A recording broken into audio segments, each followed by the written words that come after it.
Welcome, everyone, to another epic night of Turf Wars. Tonight we have two super hype matchups between four hungry teams. First is going to be the Smack Squad versus Dogecoin Millionaires.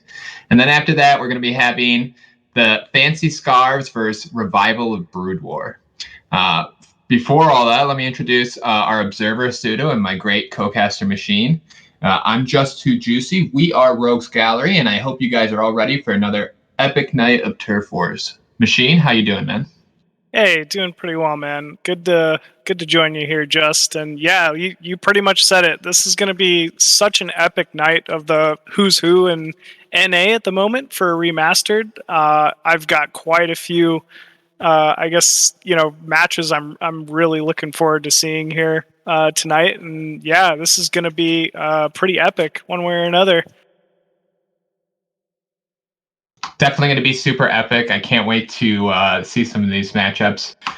Before we hop into the matchups, I just want to bring up another cool thing that Rogue City is going to be hosting here. We are actually looking to fund the next Rogue City Rumble. If you guys remember that, that was the great like 1v1 individual tournament. Thank you, Machine. I froze up there. I couldn't think of the word, man. I was trying to think of it myself, to be honest with you. No, this is Yeah, we're trying to get that funded again, and yeah, we'd love to host another one of those events. Obviously, the last one was super epic. We had that Hawk vs Dragon finals that went all the way to Game 7, and it was just a ton of fun. So if you guys are interested in that, if you want to see that happen, please consider donating. I'm sure the match arena link is getting posted right now in our Twitch chat. But yeah, let's get into the matchups, man. So first, we're going to be having the Revival of Brood War the Smack Squad versus the Dogecoin Millionaires there. So that's Jaeyoon versus I believe it was Hawk's team, right?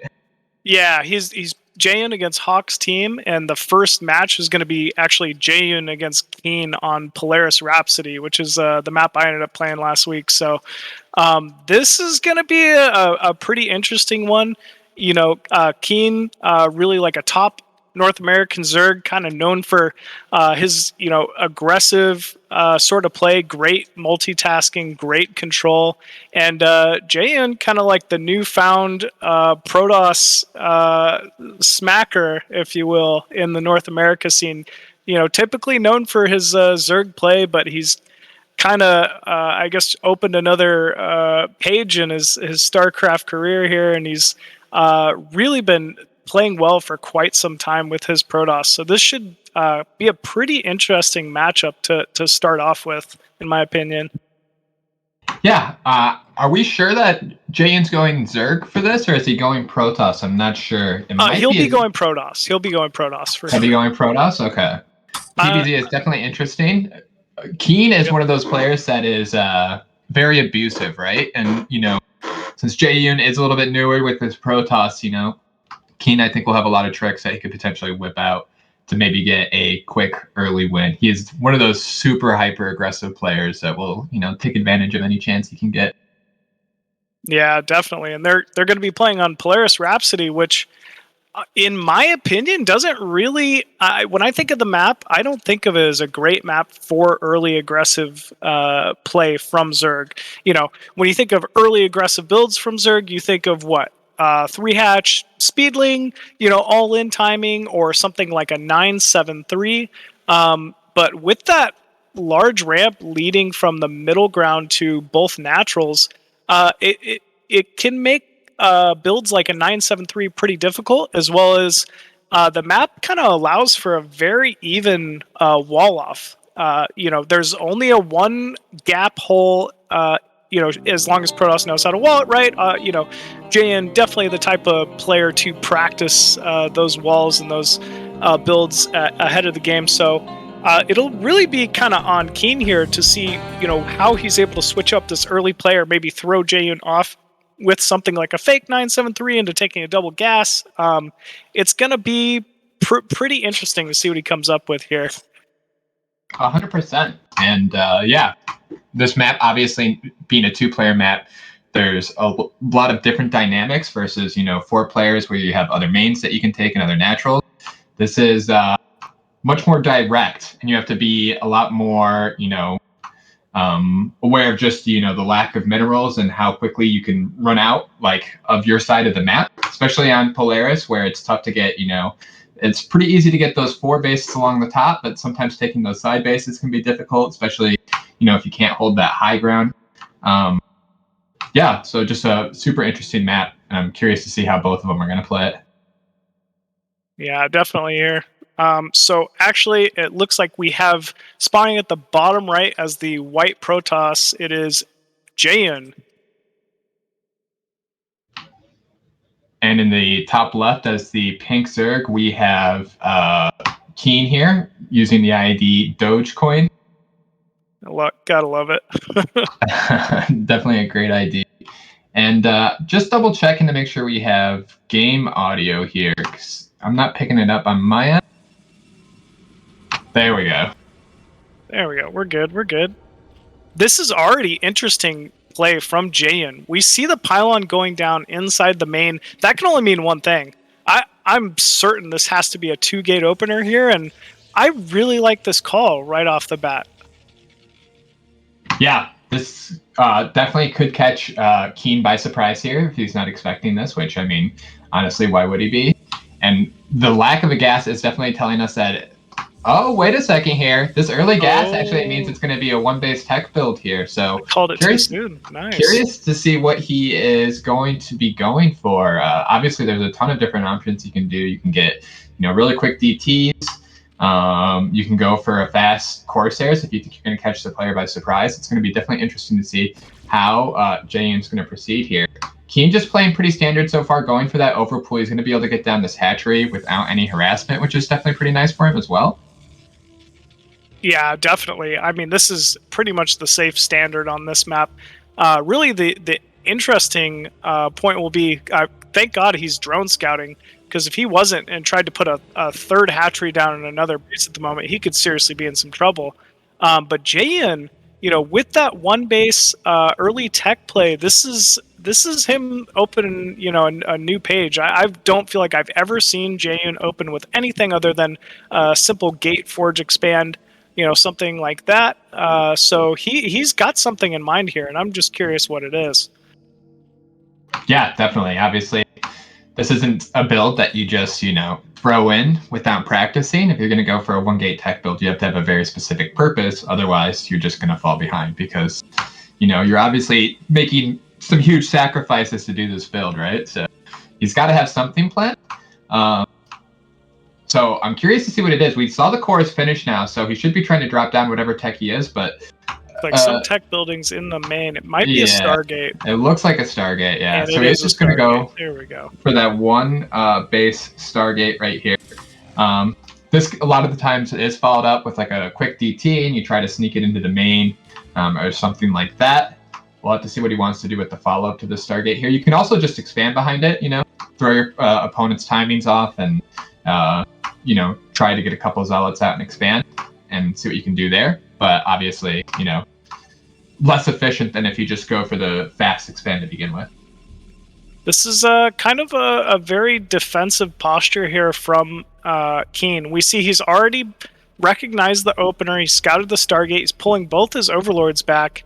Hasn't really opted to be too aggressive with the early Zerglings. In fact, I don't think he's made more than 6. And just now starting to really pressure Jaehyun's natural. But, with two Zealots here, a Dragoon, this should get shut down here pretty quickly. We also see a third hatchery in the main. Most likely, we'll see a Hydralisk Den just to get out a quick Hydra or two to defend these early Corsair, and Keen should most likely continue to drone from here. Yeah, I'm actually liking this position quite a bit for Keen so far. He's been able to get away without making a lot of links. So, even though he didn't apply any pressure, if you're going the opposite direction where you're making a lot of drones and getting your economy rolling really nicely, it's also definitely a good way to play. So, and I mean, he's been able to get away with everything. And this Corsair here is going to get out across the map. Oh, he's actually going for a scout. Wow. What? Okay. So this is Jaehyun's plan. One base scout. I don't know what this is. This is kind of crazy. 3 more gateways down in the main as well. So he's going to follow it up with a big zealot timing behind the scout. So scout. Oh, but the links get in, and now they're going to see all this. So Keen's going to know exactly what he's up against. He knows he's up against an all-in once he sees 4 gateways going down. So I would expect to see him drop a Sunken back at home. He's definitely going to be making Hydralisk. The Scout won't catch him off guard because he did see it with the links. The Scout, obviously, the big advantage that it has over Corsairs is that it can shoot down. But, if you lose it right away to a bunch of Hydralisks, then it's not going to be that effective. Oh my gosh, so much damage just being soaked by that Scout. I really like Keen's position here. Keen should recognize the gateway count, probe count, no expansion on the way. Actually, Jaehyun with some idle probes in the main as well. He just needs to hold here. He just needs to make some units, and he'll be 100% fine. Yeah, Keen definitely in the strong position here. If he just keeps pumping Hydralisk, there is no way that 4 gate, 1 base is ever going to be able to beat a 2 base Zerg here. So just needs to be careful that he doesn't get caught. Obviously, getting supply blocked here is annoying, but it's by no means, he's already got that advantage. He already knows what's going on, so he's been pumping units for a long time. So it's not like he's, at risk of dying here. I think he'll actually be able to hold this pretty convincingly. It's just not that many Protoss units. And I mean, you see it from Keen too. He knows he's in a great position. Scouting out with these Zerglings, there's no reason to move out with these Hydralisks quite yet. He can slowly just build that drone count up at his natural.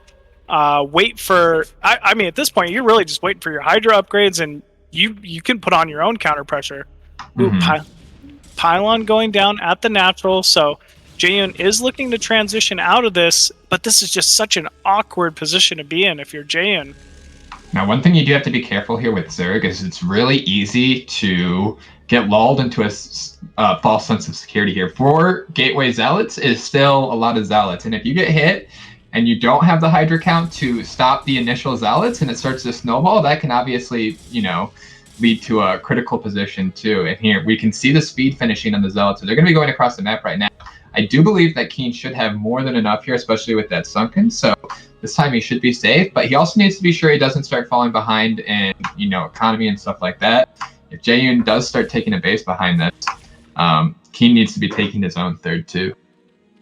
Yeah, Jaehyun seeing that Sunken will be deterred and is running back. I think Keen's got a window here. If he pressures this right and he controls this right, he might even be able to prevent Jaehyun from ever having a natural. That is a lot of Hydras, and with no Storm yet, it's going to be tough for Jaehyun to keep up with this just, economy of Keen and the amount of units that he can produce. Moving across the map right now, and there's only one cannon at the natural, so Jaehyun definitely, one cannon isn't going to do anything to this many Hydralisks. It's going to just instantly melt. Especially because these Zealots don't even have +1 to my knowledge. They're oh, but as he goes across the ramp, getting caught a little bit is Keen. This was kind of a, about as good of an engagement as Jaehyun could hope for, but I mean, once these Hydralisks get through, there's just nothing really stopping them. It is a lot of Zealots, so this is one thing I am a little bit worried about. If the Zealots get surrounded, if the Hydras get surrounded, that amount of Zealots will clean up that amount of Hydras. So Keen does need to be careful here, and we all know the pathing of Brood War. Going across those bridges could be a nightmare. But, look at Jaehyun. Look, he still doesn't even have his natural Nexus up. His economy is really in shambles. He's adding on High Templar now. I think he's just going to go for another big... there, he finally drops his natural. But this whole time... Keen has his +1 attack coming. Jaehyun still doesn't even have +1 attack on the way, unless it just finished, But it looked like he hadn't even started it. So Keen is just in a fantastic position here going into the mid game, and like you said, he might still even have a timing here. Just take your third base and keep massing Hydras, and it's only 2 cannons, and 2 cannons is not that scary. No, it definitely isn't to this amount of Hydras. We do see Keen transitioning, taking that third base finally top right, that double gas base, which is kind of the staple of this map. He might still have a window. If he can move in before Jaehyun has any Templars or Storm, he might have this one. Ooh, DT getting scouted will be pushed off, unfortunately, directly towards that top right base. But man, Keen might be still trying to hang on to this window. Ooh, I don't know. We got 3 High Templars now.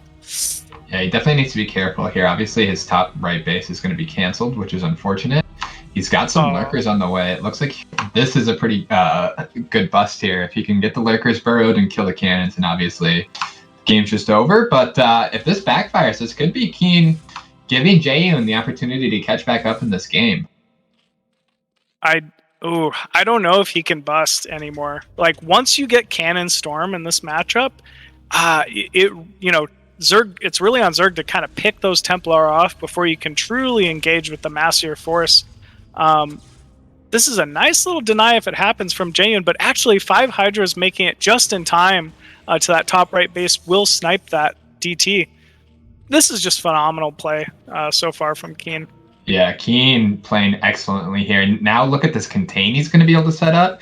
And with the upgrade advantage that he's going to have on top of this, how is Jaehyun ever getting out of this machine? I don't see it.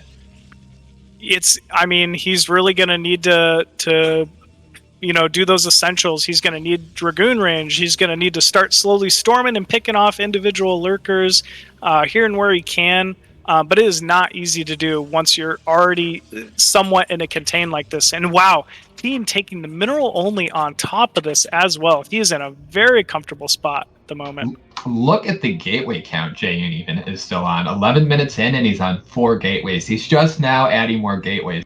Keen, his production is going to explode here in a second, much faster than Jaehyun's can. He's got this great contain. He's going to have an upgrade advantage. He's got everything going for him.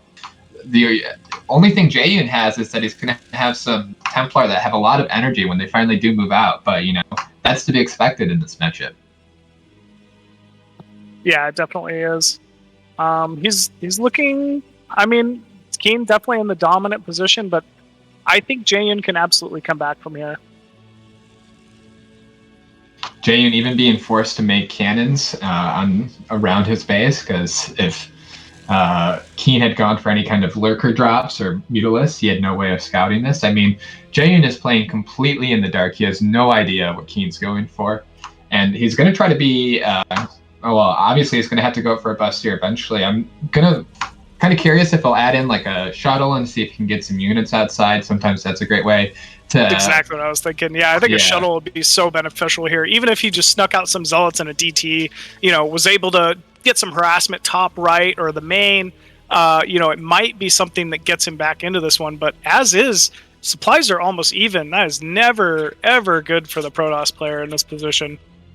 Yeah, I mean, even the great thing about just getting a DT out is it gives Zerg something to think about, right? And they can't just completely go on autopilot here. Keen can literally just rally all his hatcheries right outside Jane's natural here, and contain him for the rest of this game. Coming in and taking off the observers, and that's so annoying to deal with as a Protoss. You can see that storm whiffing big Miss time. Storm as well. Oh my gosh, Keen just, I mean, making all the right plays. That every observer he picks off like that is just so essential. Like you're saying, all Keen needs to do here is rally every hatchery outside this natural, keep Jayan from breaking this lurker field, and the game is his. Oh, we do see that shuttle you were talking about, though. Yeah, we can see there's a little gap here where it might actually find, the magic spot, but unfortunately it is going to fly right into that Overlord there. So if Keen's on top of things, I actually just looked and saw that his mini-map was right on top of that. He should be having a couple Hydras come over here to catch this. Yeah, it's a cute little play. I mean, it's exactly the kind of thing he needs to be doing. At least he's forcing some units to be drawn out of the way for a probe. So, there is an advantage to it, but man, this DT's got to find some damage. I don't think it's going to. Well, those two Zealots actually sneaking into the top right too, so that's going to be annoying for Keen. And yeah, the move out is happening at the same time, and trying to divide Keen's attention a little bit. You can see those Zealots actually getting quite a bit of work done here, killing a lot of drones. This is actually great for Jaeyoon. Oh yeah, these Zealots are exactly what he needed. I believe the DT is still alive as well. So, I mean, hats off to Jaeyoon here. He's really doing exactly what he's got to do to get back in this game. Definitely here.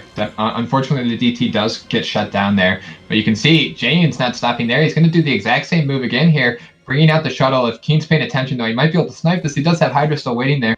Unfortunately, it looks like he just misses it. Now the shuttle is probably going to get away here. Oh, flying back. Might get pulled back. It's a little low. Yeah, looks like it retreats there. Big storms going down at the natural, but this is just so many lurkers. It's still so hard to break out of this. Definitely. I mean, I see more units from Keen just streaming across the map as well. He really wants to keep this contained. And that is a lot of lurkers. I hope he buries them in time here and they don't all clump for a massive storm there. And it looks like he's going to do just that. It's going to be so hard for Jaeyoon to break. Yeah, it really is. I mean, he's doing all the right things, though, moving the Dragoons towards the front of the army. He's trying to hit storms wherever he can, but, I mean, this lurker field by Keen is just massive. They're very evenly spread. It's very tough to get more than a single lurker anywhere on the screen with a storm, and he's just bleeding Jaeyoon dry. 100%. What a lot of people don't realize is just how hard of a micro fight this really is for Protoss too. You have to keep your observers alive. You have to be storming on top of the Hydras as they come in, otherwise your goons melt. You have to be storming on top of lurker clumps and stuff like that. And for Zerg can just keep macroing because really you're just running in with Hydras every once in a while, sniping High Templar if you can, but your lurkers are static units that you don't really need to be paying all your attention to during the entire fight. Yeah, definitely. Once you get them in the right position, they're pretty easy to control. You just set and forget, but getting them there is usually the difficult point. Yeah, but once you have this great contain already set up, it becomes so much easier for Zerg to just sit there and bottle you up for the whole game, like Keen's been doing. Yeah, this is 5 kill Zealot. So, I mean, Jaeyoon kind of keeping himself in this with that harassment in the mineral line, but man, I don't know. It's still so many lurkers to break. Yeah, the harassment's great, and we can see a hatchery actually going down. A couple of Sunkens coming up here is going to be lights out, I think, if they can actually manage to get up. I mean, these Zealots that have been getting out are really the saving grace for Jaeyoon this game. If it wasn't for them, this game would be long over. But because he's been able to get so much economic damage done with the shuttle, he's actually still in this game. You can see his supplies have actually gotten farther apart as the game has gone on, So he's making the right moves here. Unfortunately, this time the shuttle's going to get cleaned up. And he is definitely on a timer. We can see his main running out. So if he can't bust out here in the next couple of minutes, or I mean, literally in like the next minute, the game's going to, I think, unfortunately be outside his ability to win. Yeah, I agree with you. This is such a strong build on this map. If you get that hatchery down and a couple Sunkens, it's just so efficient against ground Protoss. That paired with all these lurkers, it's just I don't know. It's impossible to break out of that. definitely impossible to break out of that, and definitely impossible when you're this far behind. But he's going for it right now. The lurkers are going to finish up, and this is going to be a big reinforcements of lurkers. He needs to bury them for them to be useful, and he's finally doing that right now. Quite a bit of lurkers here. But a lot of this, so much Protoss too, though. Yeah, a lot of the army left, though, is Zealots, and these Zealots are going to melt to this many lurkers here. You can see they're just disappearing, and what's left behind them is just a couple of goons. Not enough to keep busting out. You can see the Sunkens are going to be finishing here, and Jaeyoon down to one base. I think we're going to see him tap out here. Keen taking the supply lead for the first time in the game, bottling Jaeyoon back up, retreating with his Hydras, making more lurkers. This is going to be unbreakable, and I think we're going to see it tap out here pretty quickly. Yeah, I got to agree with you. You can storm lurkers, you can storm hydras, you can't storm Sunkens. You know, the big advantage that Jaeyoon has right now with these Templars is just negated, and GG is called. Wow, very well played there by Keen. Yeah, Keen playing absolutely sick that game. I think we have to also question the build by Jaeyoon a little bit there. The Scout did absolutely nothing. It takes longer to build than a Corsair, and it's more expensive than a Corsair significantly, and when you don't accomplish anything with it, and you run it into a couple Hydras and it gets picked pretty early, then I think that's just the wrong build choice to go. Yeah, I'd have to agree. I know the Scout, I think, is kind of like a new meta counter to. We're seeing a lot of Spore play, ZVP against early Corsairs, and I think he was kind of banking on Keen opening Spore, which he didn't. He went 3-hatch Hydra. It was very well played there. Yeah, I agree. Keen definitely doing an excellent job that game. And we're going to be moving on to the next game here. I think... I believe that should be Whip and Hawk. Or am I right on that one? Yep, I think it should be Whip and Hawk, yeah. Yep. On Ultimate Stream. Ooh, this is going to be an exciting one. Ultimate Stream may be my favorite map from the new ASL season. Really adds for some unique play, especially in this matchup. So yeah, this is going to be a very exciting one. Yeah, this is definitely going to be an interesting map between these two. Who do you think has the advantage here? Who do you think is favored in this one? I don't know. I might. I really haven't played a ton with Whip, to be honest with you, so I can't really judge Whip's play too much, other than I know he's criminally underrated in the scene from everybody I talk to. Such a phenomenal Terran. And then Hawk, obviously, the winner from the last Rogues 1v1 league. So no slouch, even taking out Scarlet last week, it seems like he's really just going from difficult match to difficult match. But I really like Ultimate Stream for Zerg vs. Terran specifically for a few reasons. So I think I'd have to give Hawk my favorite here for this matchup, but it should be a very interesting game either way. Do you want to talk about the reasons why you like the map? Yeah, definitely. It is very similar to most other high ground natural, maps for this matchup. If Zerg is able to take a third on another high ground natural, you can basically forget about opening lurkers if you choose to, and hold with just early Sunkens on high ground, which makes the matchup a little more easy to get to a third and fourth base for Zerg on this map. So that's the main reason why I really enjoy this map for the matchup.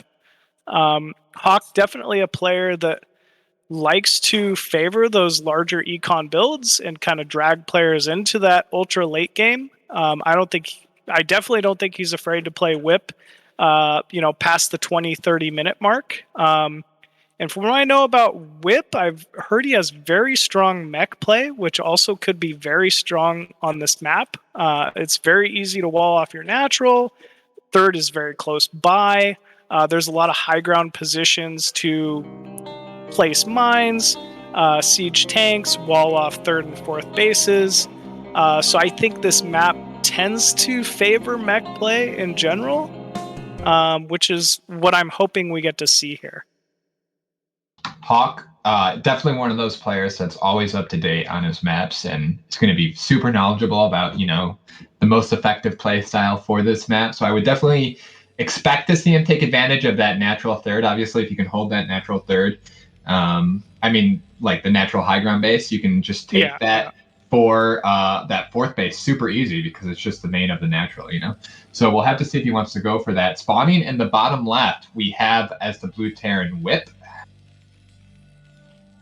And spawning at the top left as the red Zerg, we have Hawk. Hawk, of course, playing for the Dogecoin Millionaires, and Whip for the Smack Squad there. Obviously, everyone should be out there supporting their favorite teams. Who's your favorite team, Machine? Tell us a little bit about them. Have to pick the fancy scarves. We got a bunch of pretty epic players on that team. I sense that you might be a little biased with that answer. I might be a little biased there, but no, I got to give it to Scarlet, Striker, Father, and I. We're definitely winning this season. But enough about us. A sick team for sure, undoubtedly. Yeah, very excited for your guys' match. Obviously, tons of cool players on that team to watch. So, yourself included. Thank you, sir. This is interesting so far. We definitely see the wall off at the natural, which is leading me to believe, Whip obviously going for some type of early expand play. I think we're seeing a 14cc there. We don't see any kind of barracks yet. We're up to 12 SCVs, making another one here. So yeah, I'm pretty sure this is going to be a 14cc, and with Hawk going for a 12 hatch, doesn't look like this will get punished at all. This could be a good little economic advantage for Whip here. I agree completely, Just. This is just wonderful here for Whip, and I like this choice of build in a best of one. He knows Hawk. Hawk has no reason to, really try any type of early cheesy play in this matchup. Like I said before, I'd consider Hawk the favorite here. So why not take a risk? Try to get away with a 14cc, and it turns out to be the perfect play. He's going to get away with it completely. Now, obviously, he does need to be careful here because this 2 hatch is still going to hit pretty quickly here. And I haven't seen him scout yet. I'm a little bit concerned if he doesn't catch the timing of this 2 hatch that these Mutalisks could catch him off guard. Obviously, that they're still a ways off, so it's not an immediate worry of his, but just something to keep in mind here.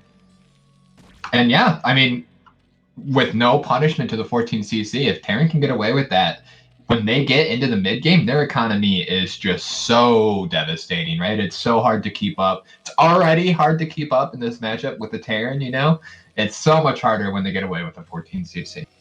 Definitely. It's just going to be booming. We also see the early gas inside the main for Whip, so that leads me to believe this is 100% going to be mech play, which is also very strong on this map. As you mentioned, with their positions, 2-hatch Muta is going to hit pretty quick, but Whip is an expert. He's going to have that 2-hatch timing scouted out well in time, turrets in place, Goliath's built, and what do you do from there? Terran has a third right outside their natural. They can kind of crawl and start playing a little more aggressive in the mid and late game. And yeah, wow. Just defended this Zergling timing without really spending much of anything. An early bunker, that's going to get value no matter what. So this is really well played here from Whip in this opening. Yeah, it looks like he has everything timed out perfectly here so far. I'm really liking his position, and it seems like he's played this very well. He does. This is really good by Hawk here. I love the Hydra Den here. He is able to sneak across them. But yeah, definitely lurker there with the high finish. With the layer finish. So if you can just sneak across a couple of lurkers there and there's no detection, that's just GG pretty much straight up. Yeah, there's still definitely a chance this gets scouted out with early academy. Even if there's a turret on the high ground, once this arrives, he should be fine. But we only see 2 armories so far. 2 armories. That has got to be a mistake. There's no way you want to be getting both range or, attack and defense or armor at the same time in this position. So I think the second armory must be an accidental armory there. Oh, but the SCV getting in, seeing a Hydralisk and the Hydroden, he should know something's up here. No gas at the natural. Ooh, and the immediate cancel of that second armory. He catches it last second there, which is definitely good. I mean, seeing the Hydralisk dead is definitely super important. This gives him a hint that it could easily be lurkers. I mean, or it could be a Hydra Busta. That's the one concern here. If he gets too concerned about, well, this is a lot of links moving across the map right now too. If he can get these links in before the barracks gets back down, but fortunately for him, the barracks does go down. He sees the eggs there. Yeah, I think he sees. He sees the eggs. He's got an eBay. He just needs to drop a couple turrets at that natural, and this game could be his. The vulture right there, almost super close to the natural. If it goes in there, it can definitely get some kills on all the drones here. There's nothing here to defend against this. The vulture going in, and now it's going to have free reign over this natural. A ton of drones are going to go down here. It's going to take forever for those lings to get back. Actually, bringing the lings all the way back, too. I don't know. Yeah, he's got to hit this lurker timing. This is not like a semi, pressure build. Oh, man. Whip's still getting value out of this vulture, too. He's got to feel really good about his position here. This vulture doing so much work. And he's got the turret down. There's no way this breaks. Siege tank's already done. It's going to have to immediately back off with these lurkers. So, yes, the one good thing for Hawk is that he still has that third base going up. So it's not like he's completely dead quite yet. He's really going to have to drone hard, though, because he is definitely in a tough spot here. We have to remember that Whip had the 14 CC behind this. So his economy is out of control here. Yeah, 100% agreed. We see a third factory going down. I'd like to see that natural gas go down as well for Whip. And I mean, if you're already this far ahead, just get your third command center close by and just play out the game. He's definitely in an economic advantage at this point. Even with tech, I mean, whenever you commit resources to early lurker play like that, that's air upgrades not happening. That's ground upgrades not happening. He can maybe hit a little bit of a contain until Terran gets a couple scans. But I definitely feel like Whip, is in the better position here. Without question. And we see a super early Queen's Nest here. Do you think that's for Queens, or do you think he's going to go Hive here? It kind of feels like it's for either. Queens. Yeah. Usually you'd, against mech, if it's 100% hardcore mech, you can definitely get that queen energy upgrade early, start producing some queens, and then once you have 8-10 queens, they just eliminate siege tanks every 150 seconds. So they're quite nice. And yes, it is queens. You're absolutely right. The scary part for me here is that queens require a big time window here, and now he reveals that he has queen. If Whip saw that, hopefully Whip didn't see that, but if Whip recognizes that he went queens and he just pushes out across the map, how is Hawk going to stop this? Look at the supply difference too. It's getting pretty desperate here. Yeah, very nice. Very concerned for Hawk. Yeah, that was a good wall there for sure. Saving all those drones. That would have been just so awful if those had gotten in. Yeah, I definitely feel like you're right. Knowing that there's only a few lurkers out on the map and he's waiting for queens, there might be a small window here by Whip should he choose to take it. If he decides to just take his own third instead, I think that's a completely fine, reaction as well. But giving away it's queens this early could be a little bit of a mistake from Hawk. Yeah, I mean, taking your own third is definitely a completely fine reaction, like you said. Always try to take advantage of the opportunities that you're given to it. It looks like he might be doing just that. His army is moving out. He did drop that third base, but he could be expanding behind this push out here. And Hawk, he is pressuring. How is he stopping this push here? This is a lot of Goliaths. The tanks really only need to siege down one sunken there. I'm going to be curious to see if he wants to go top right or top left here. If he just goes to Hawk's main, I don't know. I think this just might be game. I think so too. I'd love to see him just run straight into the natural here. There's definitely not enough queen energy. I doubt there's broodling even researched at this point. We see a couple sunkens and 4 lings against 3 tanks, 3 vultures and 8 Goliaths-ish. This could be game. Yeah, I think Hawk gambling that Whip just wouldn't push him right away, and Whip just doing that. These Sunken's doing insane work.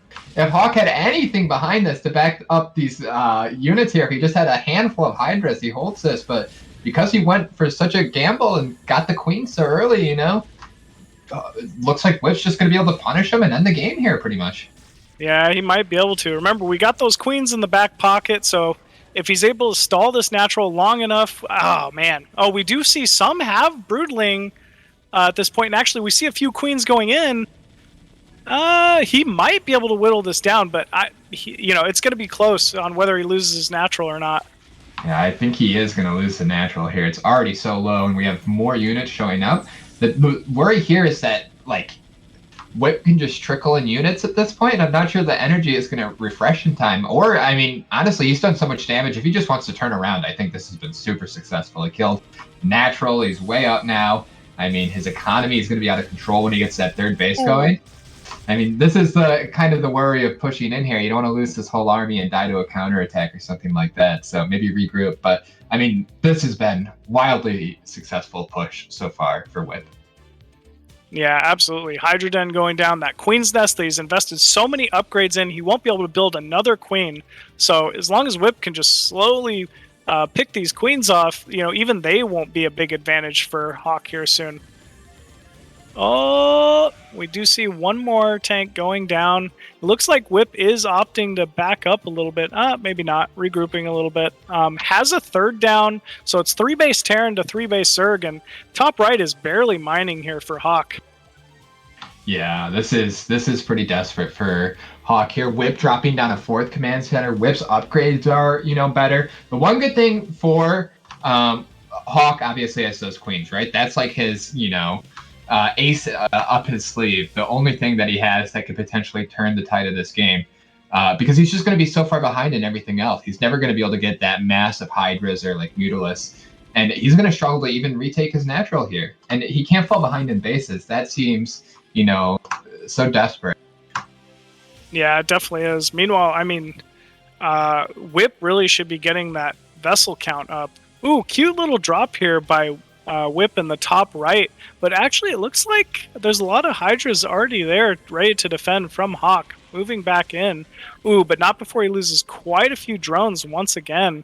Yeah, he's distracting with units in the front too, and this is so many drones going down, and Hawk's economy already so crippled. This is just hard to watch, man. These poor drones just being eaten alive by Goliaths. Goliaths actually do so much damage to drones and stuff. That's why they're so great on island maps doing the 4 Goliath drops, because they hit hard for their value, man. Yeah, especially against those light units, like you're saying, they're very good. 4th base already completed here for Whip, just slowly kind of pushing forward. Hawk is breaking out of his natural finally, able to retake that. So it will be 4 base once again for Hawk in this game at even supply. And even supply against mech, I'm telling you, is never good for the Zerg here. Those mech units, whether it's Vulture, Goliath, Siege Tank, they're just so cost efficient for their supply that it's a little difficult for Zerg to keep up with in the big battles. 100%. And like I said, the only thing Hawk really has going for him is that he does have these queens. He needs to make use of them. They're all stacking up to 200 energy here. Oh, another drop going into the main here, but it looks like Hawk catches it in time. He does have a ton of units still sitting in there, which is definitely good. He's going to clean up all this very quickly. But, these Vultures, even this is just so annoying, man. You're thinking in your head, I just rebuilt these drones. I caught the drop. And he had the drops surrounded. And it gets, that many drones. That tilts you as a player. That makes it tough for you to keep your mind, focused on the game, on what you need to do to catch back up, Absolutely. And we see a 5th even going down for Whip here. So he is just as confident as can be. Like you're saying, it is Hawk's time to send those queens. Those queens can't be stacking energy at this point. They gotta go kill something. And it looks like Hawk agrees. He is moving across the map. Huge Hydra force. I'd say 10, 11 queens-ish. We could see some tanks drop here very shortly. Ooh, one queen going away, though. This is a little scary. This is a big Hydra group. Oh my god, if that has an EMP on it, I was about to lose my shit, man. That would have been so bad. The one scary thing here is there's really not that many tanks. If these Hydras just go in, this could be enough to bust right through. I mean, that's Yeah, only where's Whip's 4 army? tanks. He was staying on so few factories for so long. I mean, he only had 5 factories, low production for such a while. He was expanding so quickly. His production might not have caught up in time. And now all of a sudden, it looks like Hawk has this great timing. He's pushing through here. There's no tanks up here, Machine. There's no tanks at all. And Goliaths are going to melt to Hydralisk. Yeah, I'm not sure what's going on here. SCVs are going to be pulled. He's got to try to wall this off and hold at all costs. But it looks like he might even just be giving the base up at this point. Where are the siege tanks? Look at how many Hydras are coming from the top of the base, too, man. This is a complete rout of the Terran army. There's nothing left here, and he's sending in more reinforcements. He's actually losing them as he sends them in. His third base is going to be vulnerable after this too. He's only got 2 tanks there. His natural is going to be. He could even bust the natural. Look how much energy he's throwing the Queen. This is like, what a turnaround, man. This is like totally over. Wow. I'm not sure what happened here. I can't believe Hawk made this comeback happen, man. That's insane. I thought he was so dead. Yeah, this was definitely Whip's game. I'm just not sure where all the supply is. I feel like, I don't know, he just needed to have a few more tanks and he would have held. But obviously that's the strength of this Queen Hydra comp. You're able to just pick off the siege tanks from afar with the Broodling upgrade. And yeah, Hawk really just doing what he needed to do to get back in this.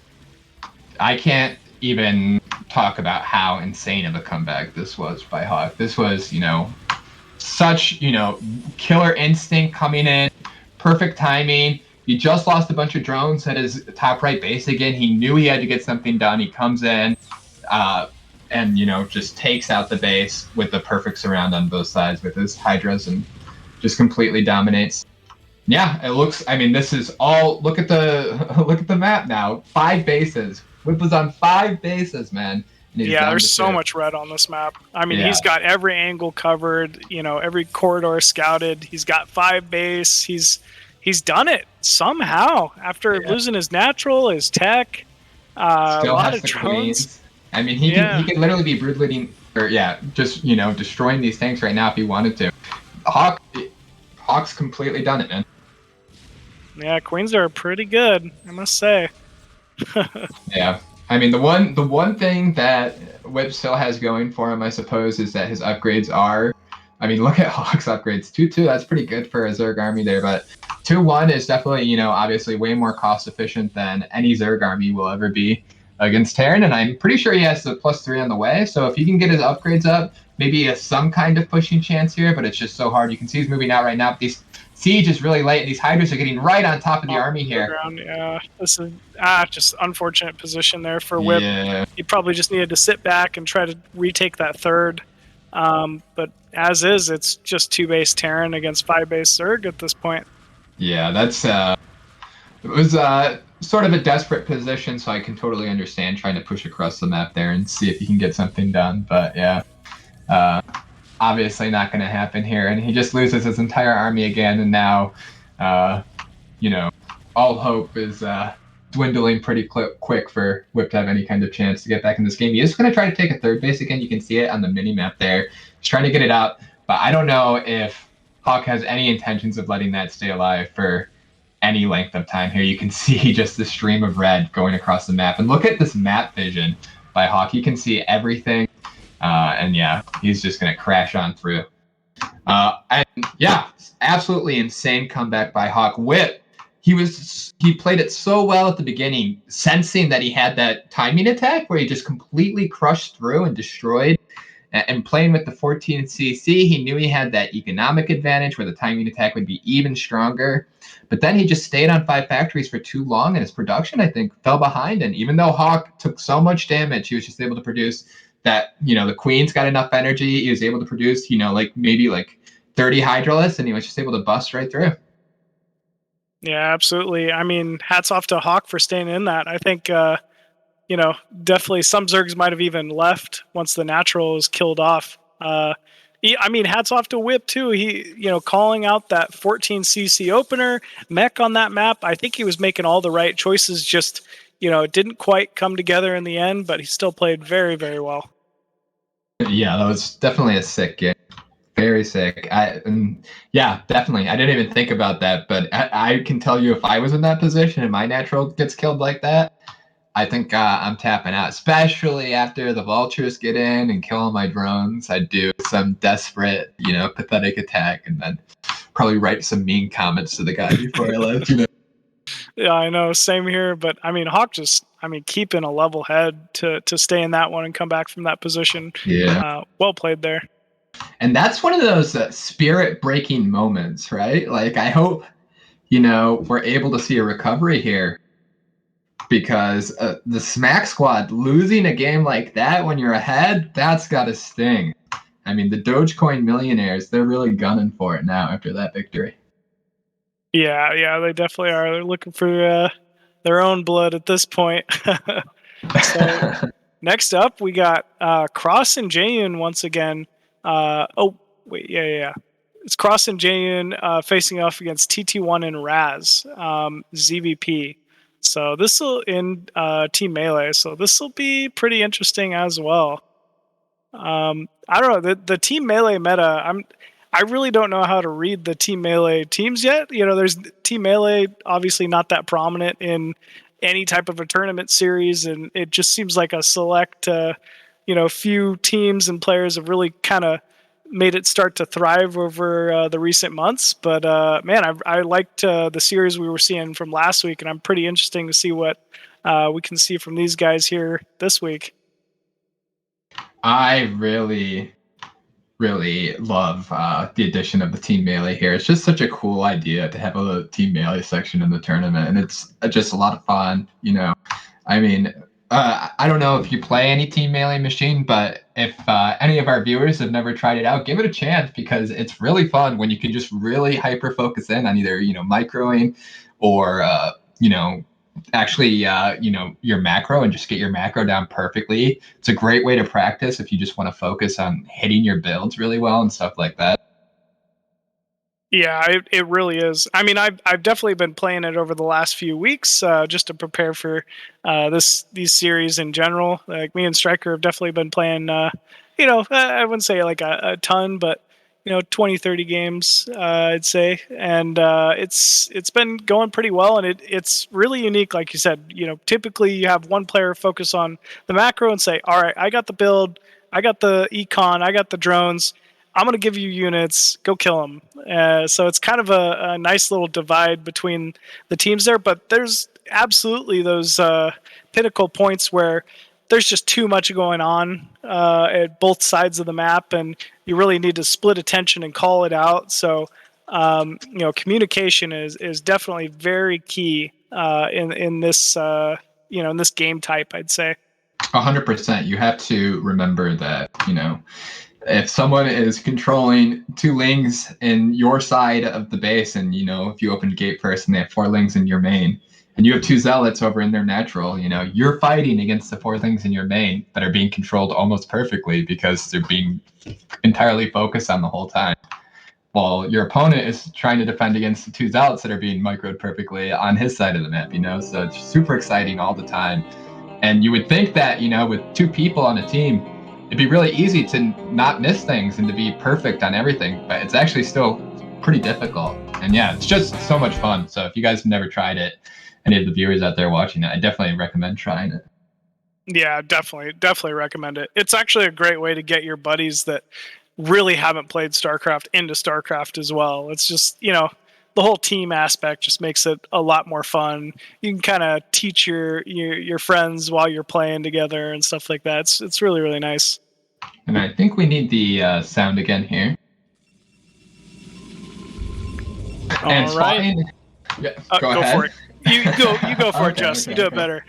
Spawning in the top left as the sort of puke green color, we have Raz and TT1 of the Dogecoin millionaires. And in the bottom left as the sort of gray Zerg, we have Jayun and Crossy as the Smack Squad. The Smack Squad. I think they definitely won the naming competition. I really like that. I don't know why they call themselves the Smack Squad too. It's just so funny to me. It's a great name. Yeah. So Polypoid, these positions, we already see the pylon going down at the natural for Raz and TT1. As expected, both these players, are definitely, let's say, fans and take advantage of the current meta in this matchup. They want that expo, they want that econ. They are not afraid to really take it to a mid-late game, if need be. Um, Meanwhile, we have a very early overpool going down in the name or in the main here for Jayun and Crossy. Also, very standard build. No one really taking or making too much of a risk here early on. And actually, Forge going down at the natural here. I really like this actually for TT1 and Raz. TT1 actually doing something very greedy here too, because he's not scouting with that first probe. So that means he's just going for the blind Nexus first here without the cannon. And basically, this is really good against an overpool, right? Because against an overpool, you immediately get to see. You still have time to get that cannon down, so you're not at risk of dying to Lings, right? So this is a big economic advantage for doing that. So yeah, a little bit of an economic lead there for TT1, but I also really like it. I should say TT1 and Raz. I just shorthanding the teams there, but for TT1 and Raz, because the great thing about the Forge is, one of the hardest things to deal with early game is dealing with those perfect Lings in your base. Lings can just devastate a Protoss economy, and the Forge, all of a sudden, there's no need to worry about dying to early Lings. And on top of that, TT1's macro is just so smooth, and I'm pretty sure he is the macroer for their team, and Raz is the microer. Yeah, I believe he is. And so if TT1 can get into if they can get into the middle game here, TT1 and Raz, and just have a really strong, timing, Raz is going to have a huge army that he can just control and take advantage of, Definitely. And Raz, I got to say, known for really his control. I play with Raz very regularly. He has extremely strong zealot control, known for really his just constant aggression. With TT1's macro here, I think they can really utilize that and take advantage of it. Yeah, I've seen Raz play in our team league before. I've seen him play in our individual league, and his control is definitely very, very scary. He can make some magic happen with his units sometimes. Actually, losing the scouting probe, they're a little sloppy. But obviously, when you're having two Lings controlled perfectly the whole time, it's much harder to keep it alive. They did get good amount of scouting information there. I believe they saw the tech, so should be. I believe they saw the tech, but I don't believe they saw the third, which is a little surprising to me. And yes, I was going to say, whenever you see a mineral only third, you got to expect 973. And that's exactly what we're seeing here out of Crossy Jayan. So Crossy Jayan, no slouch in this, clearly. They are practiced. They are ready for this match. And it looks like this is kind of the plan from the start. Pour on the aggression and out multitask. Both Crossy and Jayan have incredible, control here. Ooh, getting the drone away, very nice, just perfect link control, actually. Yeah, getting it perfectly. But if Raz can just get in and see the Hydra Den, that's huge, and he does. Raz seeing the Hydra Den, able to tell TT1. You can see Den there. Types it. TT1 known for not having a voice. So one of the big disadvantages of the Dogecoin millionaires is that they have to use the telegraph to communicate while everyone else can use a phone.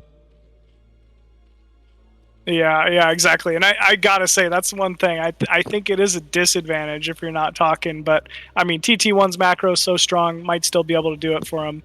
Hydras are being rallied across this map. We have a Overlord scouting out that natural. And, wow, speed already complete here for these Hydralists. This Corsair is not going to get anything done. That's only one cannon. This is so scary. They need to start dropping more cannons immediately, or this could just be game. One cannon is not going to hold this many units. No, you can see the Hydra already busting through there. Both the Zealots are going to go down super quickly. He needs to pull probes. They need to pull probes to hold. First cannon's going to go down right away, and I think this is just game, man. Yeah, I think so. Just, not enough cannons. It's No other way to really call it. Oh, I don't know. Got the now, Overlord. yeah, that pro pole was really good. Whoever controlling the probes there did an excellent job. And now the other cannons are going to finish up in time, but still, this is bad, right? This is not how you want to hold a Hydra bust, even if you end up No, holding it, definitely right? not. We don't even see a Templar Archives yet. A lot of probes have been pulled. We do have a good amount of cannons down finally, but once this wall breaks, there might be still a small window here for Cross Jayan. Yeah, they're going to go in again. Looks like they're diving in. And yeah, picking up another. Could they target that pylon? Is that? Yeah, okay. Oh, there's a another second one going pylon down. on the way. Okay. Okay. But this just is more not a lot of cannon cannons. falling. There's only 2 cannons left, and this is enough Hydras that can easily bust 2 cannons. A couple more are going to finish up. I don't know if the forge has been rebuilt in the main yet. Hopefully it has been, otherwise it's going to be a problem. Ooh, this far left cannon might fall even. Ah, man, Crossy Jan really just trying to get this value out of those Hydras, and suddenly 4 Hydras fall right at the end there, too. I don't know. I think they need to back up. Yeah, losing a lot of Hydras there, that could be problematic, but, I mean, they have such a huge advantage now. Yeah, they definitely do. They forced so much lost mining time. Like I said, Templar Archives has been delayed indefinitely. It felt like, oh, never mind. It's up. It's got a second forge up already, so actually, TT1 Raz may be in a position to come back from this. Yeah, it's not totally over yet, but this is, I mean, they're even losing pylons here, and this is going to depower all the cannons, and they don't notice it. Like, this is, like, potentially game over right here. How are they going to stop 4 Hydralists if they just run into the base there? They're going to build another pylon there. DT is out there. That DT might be able to scare off this many Hydras. It looks like Second DT as well. Yeah, it's only 4 Hydralists, so definitely enough for the DTs to fight them off. But I mean, yeah, this is still a rough game for them. Yeah. Meanwhile, Jay and Crossy taking their 4th at 6 o'clock. It looks like, I mean, they have their layer tuck up. They have completely transitioned. Drone count looks great. It's I don't know. This is going to be a pretty uphill battle here from the start from TT1 and Raz.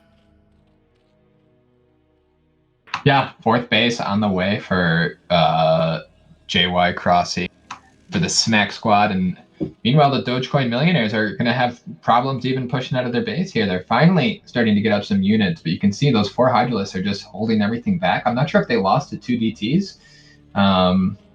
But yeah, they really need to be. No, they're actually building up a big DT army. This could potentially catch them off guard if 3 They're DTs just pinned in, I think. Yeah, that Overlord there, he can't quite move out against those Hydra. So, I mean, just good positioning once again by Jay and Crossy. Yeah, but those 3 DTs should be able to beat up those 4 Hydras pretty easily if they wanted to move out. I'm surprised that they're just sitting here. Because even just sending them across the base and killing off that 4th base, super quick. Now speed is done on the Overlord, so it's going to be a lot harder to get anything done with them. Yeah, I agree. Corsair trying to pick off that single Overlord at 6 o'clock, just trying to make some type of an opening here. I mean, this Corsair, man, it's angry. It's trying to get whatever it can. Definitely, yeah, just running around, obviously. You can have really good control here with the Corsair if that's all you have to focus on. And yeah, they don't even have ways to stop this. They don't even have a robo out.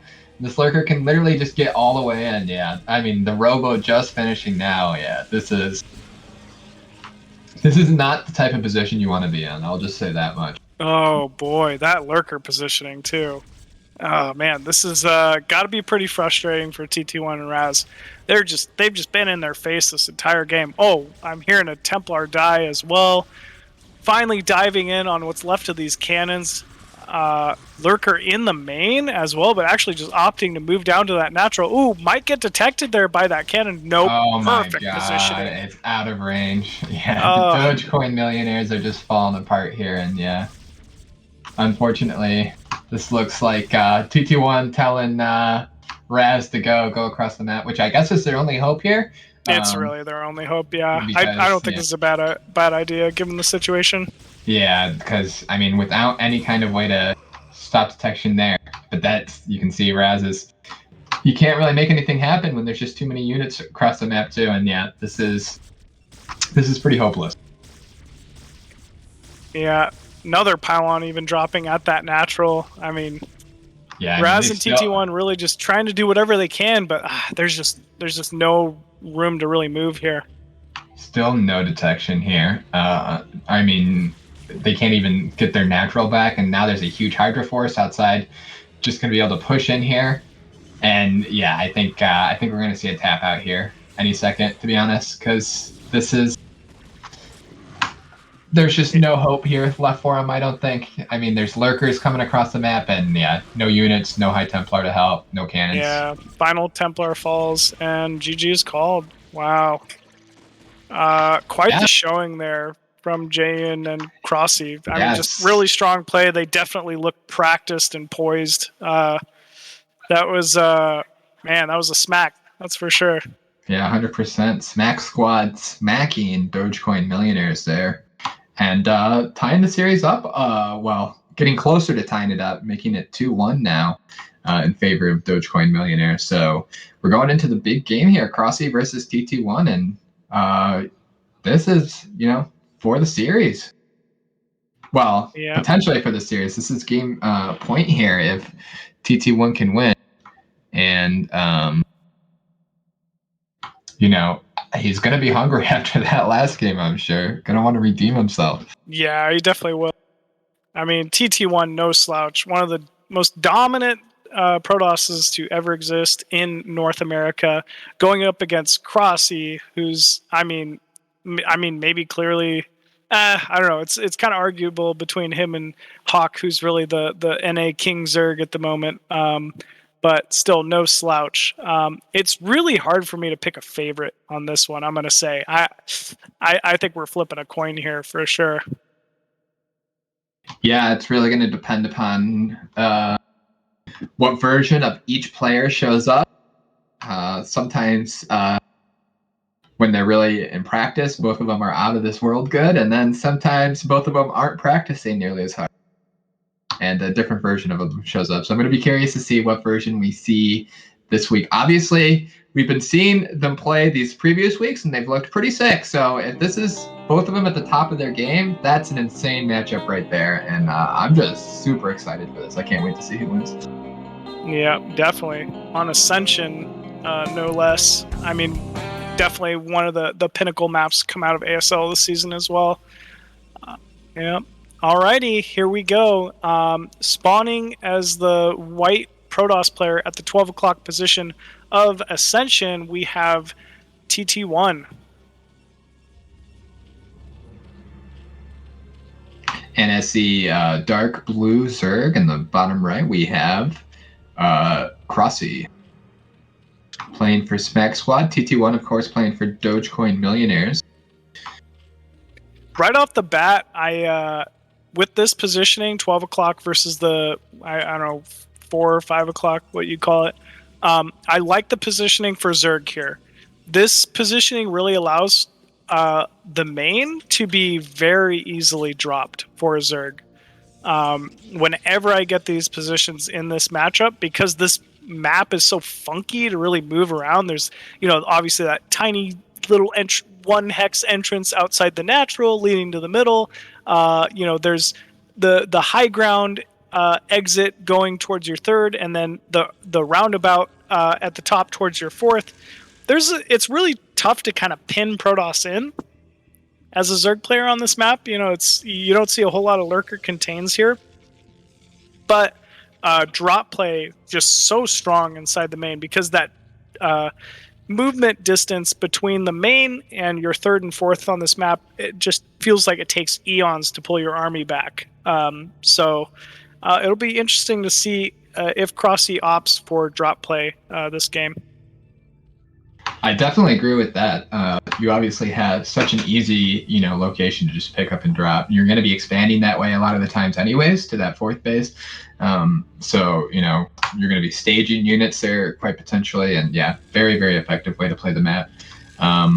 Obviously, it depends a little bit how the game's going to whether or not you can even get dropouts sometimes. So we'll have to see what TT1 wants to do. He is going for that gate expand here. So going to be going for early zealots.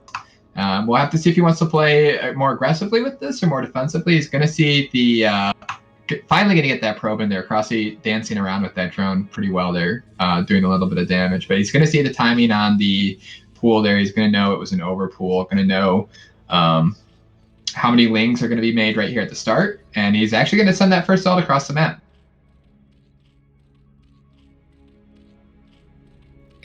Yeah, he does get that pretty quick scout out. Doesn't see anything too interesting, and we actually see a zealot moving across the map. I believe looks like it's maybe going towards that third. Kind of an interesting little pathway here from TT1. I wonder what he's going to try to accomplish with this early zealot. Probably just going to apply some pressure to this hatchery here, start hitting it, draw the lings up there. He's actually taken a super fast Nexus here. He actually went for 2 zealots and then the Nexus before his 3rd zealot, which means your Nexus is really fast. But a lot of lings can be dangerous, and we're going to see Crossy with 6 lings here right away. And if Crossy just keeps pumping lings, sometimes there's an opportunity to run straight across the map and get some damage done. But when you have this 3rd zealot attacking the hatchery like this, you draw the lings up, so you buy yourself a little bit more time back at home. You can see TT1 able to get a forge down there, make a wall, and probably even get another zealot out in time here. And this 1 zealot up here is just buying him so much time, having to deal with that at first. Beautiful control there by Crossy, only trading a couple of Zerglings for that zealot, so he will get the better of that trade. Droning up that natural and that 3rd, his gas is on time. That is a quick lair. I really like Crossy's positioning here from the start. Super fast lair. We're going to have to see if TT1 can scout that. If he can, that would be so nice for him. But I think that probe is going to go down, and it does actually fall there. And yeah, he's not going to see it. And 2 Zerglings getting in. This is going to be super annoying for TT1 to deal with. He is sending across 3 zealots now, so it's always scary for a Zerg to deal with those first couple of zealots, especially if you just lose track of one of them. You can show up at your 3rd base and start doing critical damage here. But these 2 lings in the main are also super annoying to deal with, and they take a ton of attention to handle.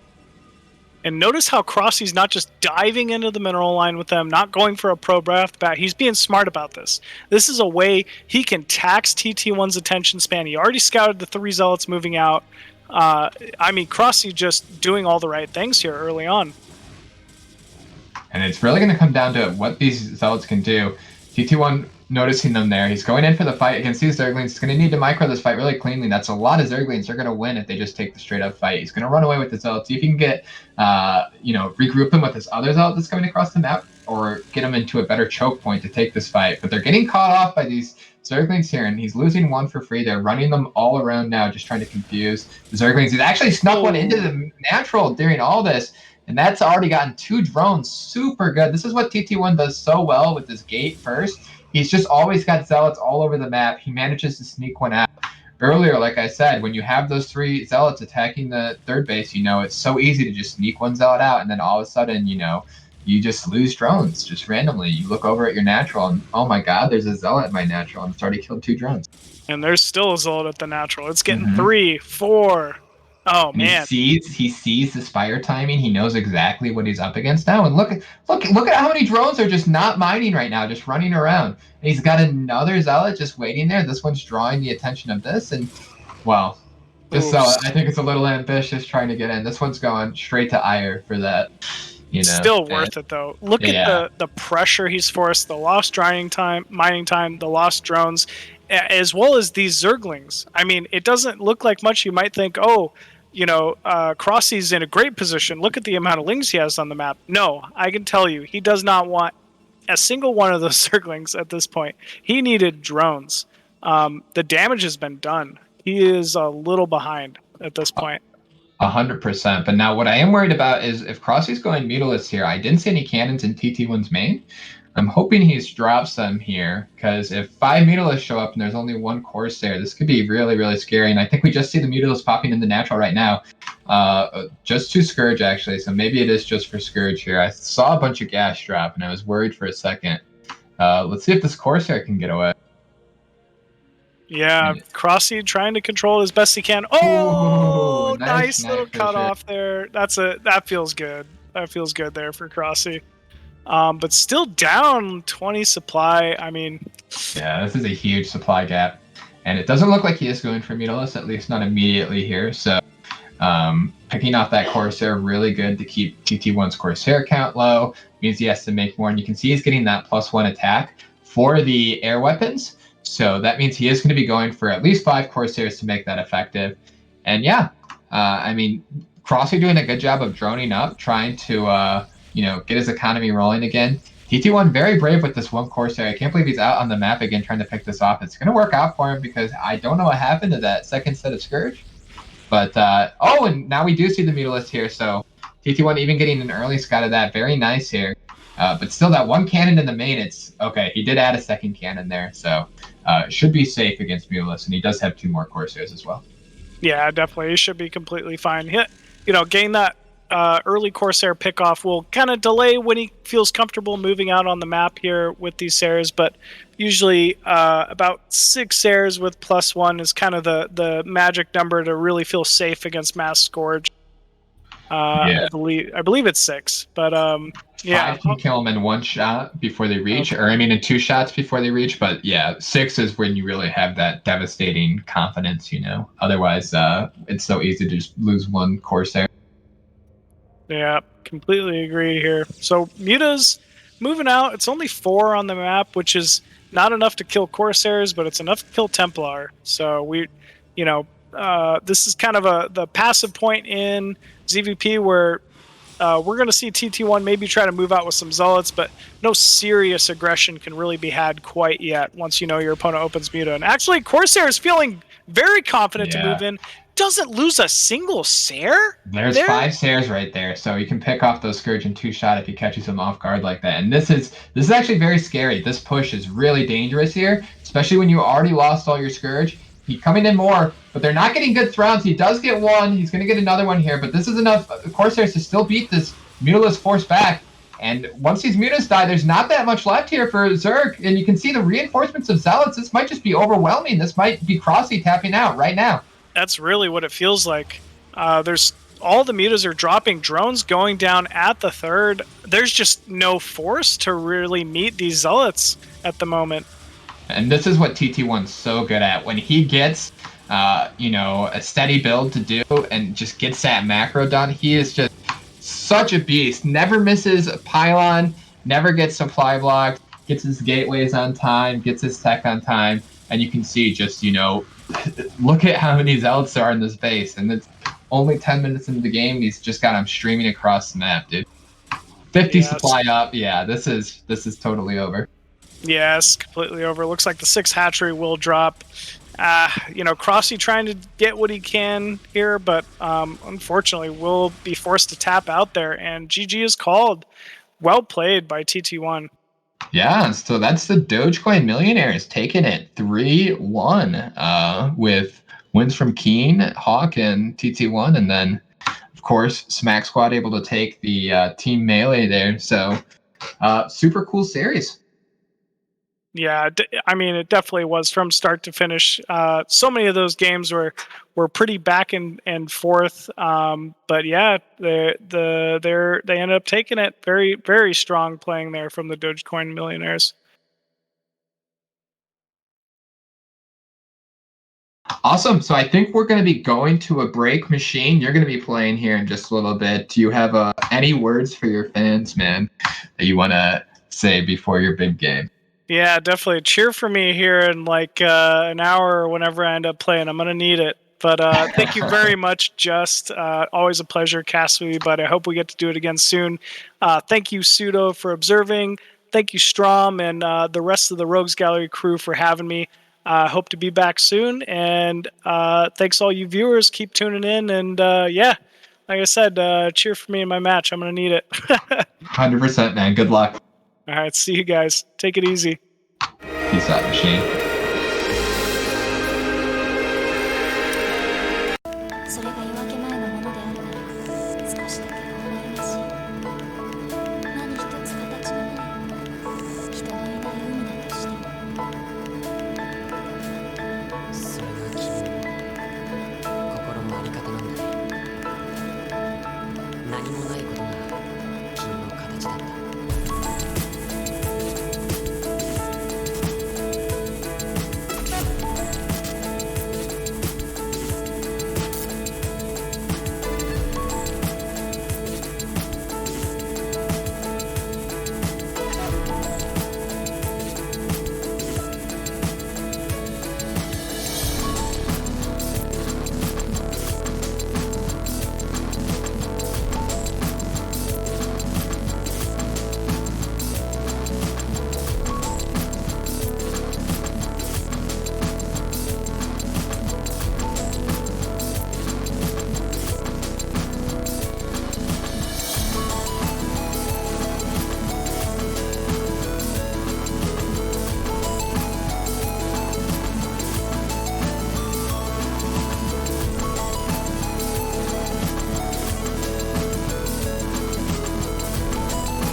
Welcome back, everyone. We are back.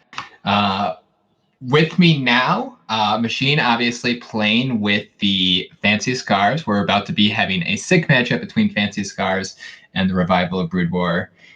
So obviously Machine can't cast his own game. So with me now, my illustrious co-caster, Keen. Welcome. How are you feeling after Dogecoin Millionaire's big victory over the Smack Squad tonight? That makes you guys 2-0 so far in Turf Wars. That's got to feel pretty good. Hello, dude. I'm feeling fucking awesome, especially after my game against JU. And like, I don't know what that guy was trying to do with his scout, but I mean, come on, you can't just throw something like that at me and expect not to get absolutely destroyed. Definitely punishing him. You really did not let him get away with that cheesy build against you. Had to have been satisfying taking it down. Oh yeah, absolutely. And I mean, super satisfying just watching everyone else on my team do, absolutely amazingly in their 1v1s. But yeah, I'm looking forward to this next match, Fancy Scarves against Revival. First match is Scarlet against Dragon. I've seen a lot of Scarlet, but I haven't seen her play against Dragon yet.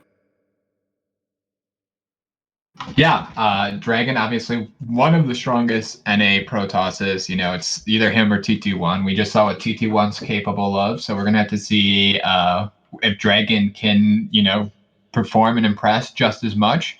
Obviously, Scarlet could be, one of the best NA Protosses very quickly here. She's already showing such promise, super talented. She's crushed, some of the best players. I mean, you wouldn't, if you were to say she is one of the best NA Protosses already, you wouldn't be lying by any means.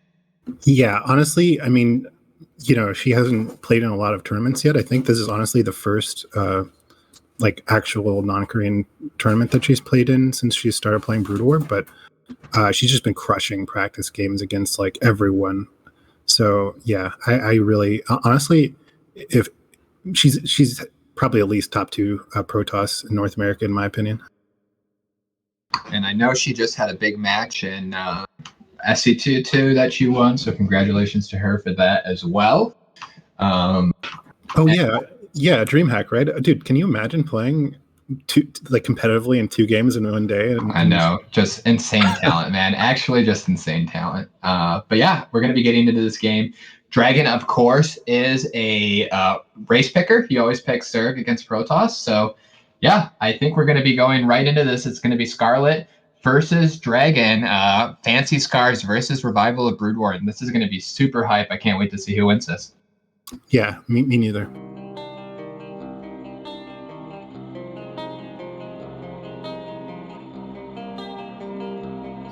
Making sure we do have the game sound in there as well. Start this off, and spawning in the top left, we have Dragon playing for Revival of Brood War. And spawning in bottom right, we have our blue Protoss Scarlet playing for Fancy Scarves.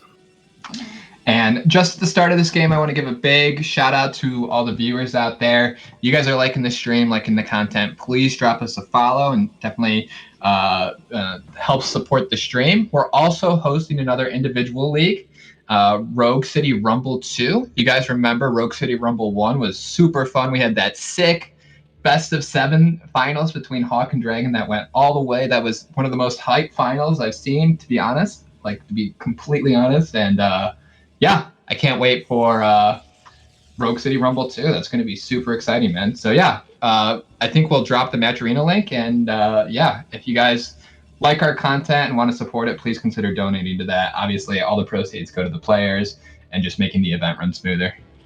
Yeah, absolutely. Dude, honestly, there was so many epic series in the first RCR. Even in the group series, I remember Whip, for example, just played out of his mind. And he didn't even get to the round of 16, I think, or round of 8 rather.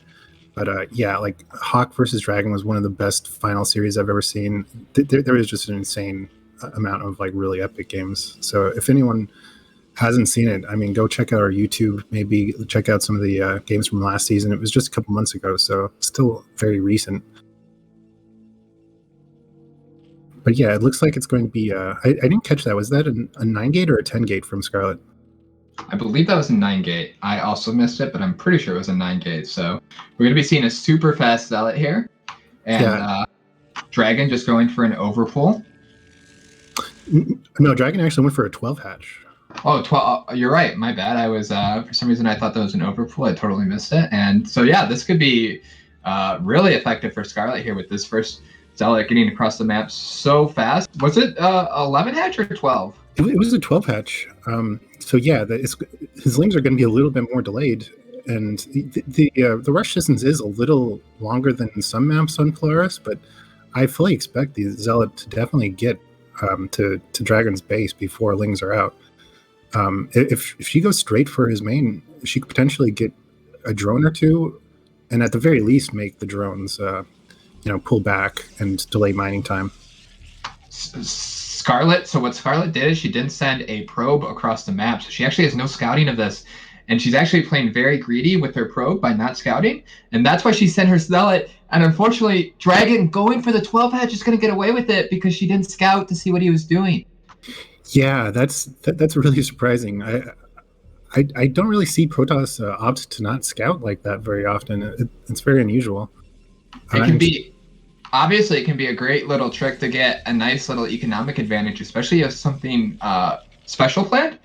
But Dragon, he is one of those players that is, incredibly greedy, right? Like, he loves playing really defensively and really economically.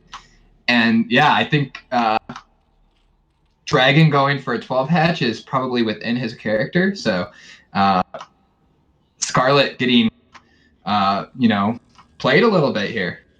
Yeah, 100%. I mean, I do think that Scarlet is very, very talented, very skilled, and she's been improving at an insane rate. But at the same time, she's not that experienced in the North American scene. So perhaps she's never played against Dragon, and she doesn't really know his tendencies. So yeah, maybe she's just trying to mind game him in ways that just don't really apply. Yeah, 100%. And obviously, this is, if you're gonna play greedy like this, you could get punished against any player, if they're going to do a 12 hatch like this. If you're going to try and maximize the amount of value your probe's getting and you make that Nexus first, then potentially you could get caught, by just a greedy build on the other end. That's always, the risk factor of StarCraft. Absolutely. I mean, I do really like the choice of going 12 hatch, honestly, from Dragon, because like I said, the rush distance is quite long on Polaris. And honestly, I've been practicing Polaris a lot because I got put on it for this week, and I'm on it again next week. And I'll be honest with you, it is not a great map for Zerg. I find it really oppressive, especially if you try to take that double gas corner expansion as your third. But we do see he's going straight for the 973 here, 3-hatch Hydra with I didn't even realize a super fast lair. So honestly, yeah, getting that second gas already, I'm wondering if he's going to try for some kind of sneaky early drop or maybe just very early lurkers. What do you make of this build? Could just be for fast overlord speed potentially, but it seems like lurkers would be the most expected thing here. But I could see a drop potentially too. I don't know. It's tough to say. I'm curious to see where he's going to go with this. Yeah, with 2 gases here, this looks more and more like lurkers to me. I don't know. Maybe even an early lurker bust. I generally don't see it with 3-hat trees, but it is fairly popular now to have a little pocket build where maybe you start 9 pull speed, and then go straight into 2-hatch lurker and just do a ling lurker bust. But yeah, such a fast layer. It's very unusual. Scarlet adding a second cannon already, so going to be relatively safe here. She does have a ton of zealots. Something that Scarlet has been doing is she hasn't sent a single zealot across the map. She hasn't lost a single one. She sent them halfway, but she always turned them around. So she has a huge zealot army here now, and they're moving across the map right now. And I don't think speed's quite close to finishing. So I don't think these zealots will get speed in time, but they're still going to see all the hydras here. And this is a lot of slow zealots to deal with, but these two are speed hydras. So I'm worried they might get caught. Yeah, that's a decent number of lings and a decent number of hydras. So I do think that this will get kind of neutralized. But at the same time, any kind of early tech build like this is really vulnerable to pressure from zealots. But yeah.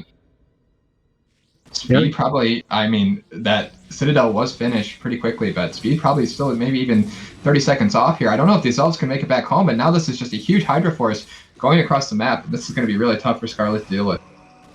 Yeah, the one plus side is, even though she's going to lose all of these elves, she does realize that, it's a very early Hydra pressure build.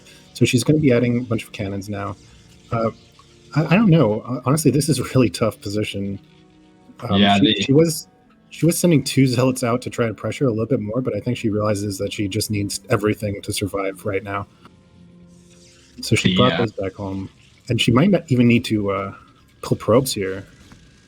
Yeah, those cannons are finishing up in time, so I think she'll be okay here. But and we can see the layer does look like it was kind of just for the Overlord speed. The Overlords do have speed now. Lurkers are finally coming up. Like I said, he was banking a lot of gas there. So this could just be for the contain outside Scarlet's base, and contains on this map. We saw it in your series. We saw you do this pretty much exact thing, and it's just so hard to break, man.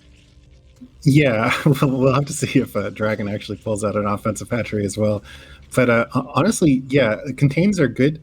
There is a huge amount of surface area outside of the natural, which is really, really good for like a hard contain. But at the same time, yeah, I do like that the Dragon didn't go for a straight up like 3H Hydra build, because as you can see, there's just a ton of room in the natural, and it's kind of awkwardly. It's just hard for you to do a straight up Hydra bust because the angles for the natural and the walls. Yeah, especially on that bottom base there. Cannons already have the advantage when shooting, like in that direction. So very difficult to bust for sure. And yeah, we're seeing the drop now. This could definitely be deadly here. Loading up all these Overlords. And if Scarlet doesn't see it coming, she's not going to see it coming till last second. It's going to be tough to even get back up her ramp if these Lurkers burrow on top of it here. Pulling up all the Zealots now. The High Templar, the pathing on them, they're so bad. They're just walking around. And yeah, this drop doing huge damage, loses one of the Templar very quickly, and now the gateways are all vulnerable here. Yeah, this is an amazing build, actually. I'm really surprised to see something like this from Dragon. I don't think I've ever seen him play like this before, but this is absolutely devastating. I think this might just be game. Yeah, Dragon playing hyper aggressive here, and this is reminding me a lot of like Tai 2. This is what it's giving me vibes. Yeah. Tai 2-esque strategy. And the funny thing is like Tai 2 is kind of Dragon's like nemesis, but I wonder if he actually just like I wonder if he pulled this from a Tai 2 replay. I wouldn't be surprised. And yeah, this is a great build to definitely, use against someone that doesn't have all the experience too. The more you can take them out of the comfortable normal macro game, the more advantage you're going to get, right? Because they're not going to have nearly as much experience playing in crazy games as you are when you've been playing Brood War for years and years. Yeah. Like Tai 2, for example, even though Scarlet's mechanics are absolutely insane, I could definitely see Tai 2 beating her in a series. Yeah, just by how many insane macro and choosy builds he does. And yeah, this is pretty tough. She might, she doesn't even really have production left anymore is the big problem here. No production. Losing all those gateways, yeah. So it's very, very tough to see any kind of way to ever, be able to bust through this third force here. And once this Zealot force gets cleaned up again, I have to imagine we're going to see GG pretty soon here. Yeah, Dragon is just going to have a staging area in her base for the foreseeable future, and just being able to like drop Hydras there and make Lurkers, like he can cut off her 2 bases. He can basically do whatever he wants. He could make a hatchery in her base if he wanted to. Yeah, if he wanted to one-up you, he'd really do the contain inside her main. Yeah, container inside of her own base. That's the next level. Yeah. But yeah, this is, you can see the supplies, and yeah, this, I think, he doesn't really want to try to bust those cannons, because it's like 4 cannons, so it's still pretty tough to bust, but you can just see how brutal this is, and this has got to be so frustrating to play against. I can't imagine being Scarlet right now.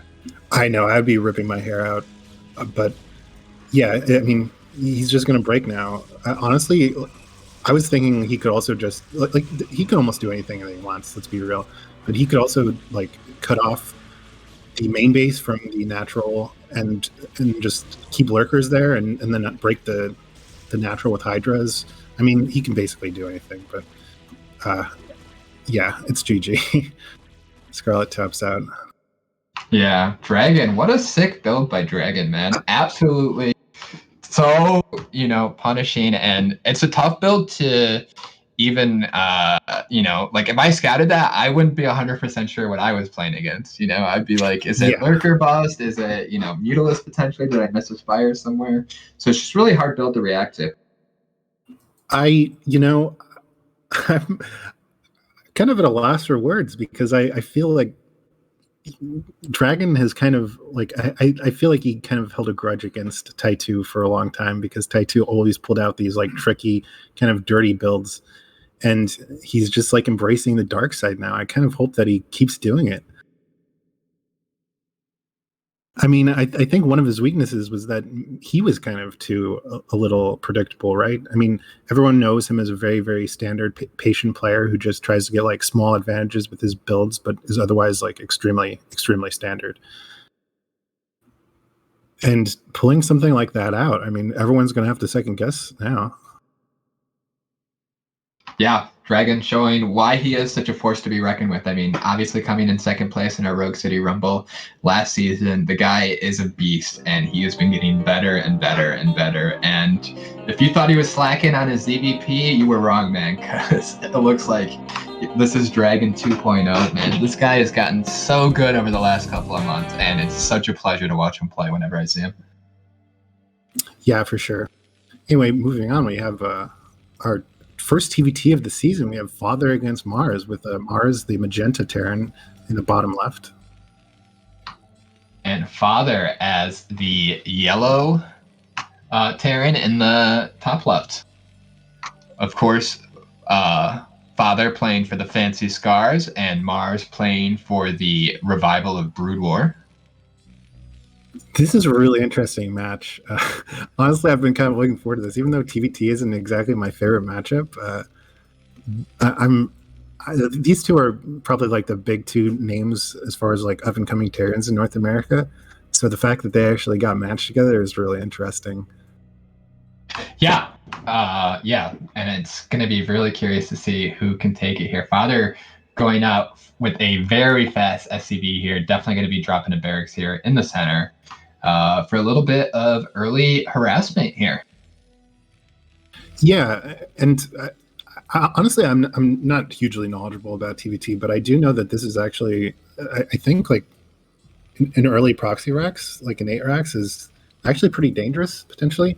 Yeah, especially depending upon what Mars wants to do here. If Mars is going to play greedy and not go for that first Rax here, then could definitely get punished. But it looks like he is going to drop that Barracks. Barracks is a little bit forward here, so potentially if those Marines get up and catch Mars's Marines off guard, there's still some damage to be done here. Yeah, I mean, I don't know how ARAX usually plays out, but if he gets a couple Marines up the ramp before Mars even has one Marine and just drops a bunker, I mean, that could be game ending, honestly, couldn't it? Well, yeah, it's not really, you wouldn't really want to drop a bunker most of the time because normally it's like a snowballing effect, right? You get 2 Marines, you kill off their 1 Marine, you have your SDV in there, you're, stopping their factory from going up, picking off like 2 or 3 SDVs. And at the start of the game, obviously, if you can't get Marines out and you have 2 or 3 Marines in the base, that's pretty crippling. I see. Yeah, that makes a lot of sense. And Father is already mining gas, so he's going to be... Oh he canceled the Marine! He canceled the Marine and he's building the command center, and now 2 Marines are coming across the map. This is, Father is just smiling ear to ear. This is like Christmas morning for Father, dude. This is... And now because the command center is going down, it's like there's, this is... The Marine is this just really going to be... This could very well just be GG right here. The command center is going to have to be canceled. And this Marine, now why not just build the bunker? Because you have a command center there that has to get canceled too. And this is... And he doesn't even have to wait here, because what is this barracks, when these Marines get out? Look, you can see all the SCVs have to get pulled because, it's now or never. And the Marines are right around the bunker. They already get one of the SCVs. They're all going to get into this bunker in time. Oh, well, one of them goes down. Now the command center has to get canceled. All these SCVs have been pulled. Look at this, man. This is insane. Yeah, and he has a factory down before Mars even has 100 gas. This is absolutely perfectly played by Father. Putting those Marines into that little corridor between the command center that was being built and the bunker was like the perfect move. Yeah, this is totally over, and well, I mean, it's not totally over, obviously. TBT is one of those matchups where people can make big comebacks all the time because the game can really slow down. But Father definitely giving himself a good little head start here in the game. You can see his factory already done here. And meanwhile, look on the other side of the map. Mars hasn't even started his factory yet, Just huge tech lead for Father. Yeah, I mean, I could definitely. You're right. Anything could happen, and there could definitely be comeback potential here. But one thing about Father is he is a very emotional player, and he is prone to tilting and kind of leaving games prematurely. But with a huge advantage like this, I have to think that like his mentality is going to be really. And I did not think that would be out of vision, and it is not out of vision. And the desperate, factory in my opponent's main is not going to work this game. And yeah, it was a sneaky little try by Mars, but I think it was doomed from the start. Yeah, absolutely. And it always feels great when you catch something like that too. Just twisting the knife even more. Like, yeah, when you're already so far ahead and now you feel like, oh, now I really can't lose. But yeah, I mean, Father, did Mars see the starport, or I don't think that he did. He potentially did. It was very close. But yeah, probably not. Yeah, it's hard. We can't really tell from the vision. It didn't look like it, though, I guess. He kind of went to the left instead of down when he canceled the factory. So I don't know for sure, but I think he did. But maybe he did because he is getting his own starport now. Still, this Wraith will do a little bit to pressure. I don't think 2 Marines is enough to kill a Wraith. Especially not when one is weak, but I'm pretty sure he has another one in the bunker too. So, yeah. At the same time, he can't just abandon the bunker, or else the Vulture can go in. Well, feels bad to be a Marine today for sure, but at least you have a Wraith coming out to help you out soon.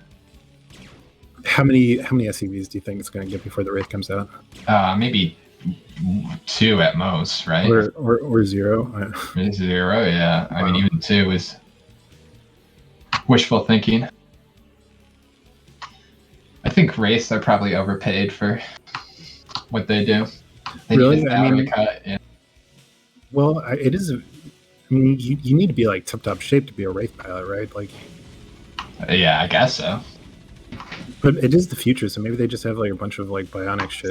Or steroids, weird drugs that slow down time or some shit. God, I wish I had some of those. Yeah, dude. I can help you out with that later, Keen. Don't worry. Oh, nice. All right. Let's talk after. Finally going to be able to take his own natural here with the siege tank. And Father's own command center isn't quite up yet. The Wraiths, they got a little bit done, but haven't really killed too much. But Father does have a nice little tech advantage here. He's already got the starport on the way. He could be going for a sneaky little Vulture drop here. It's what it's looking like.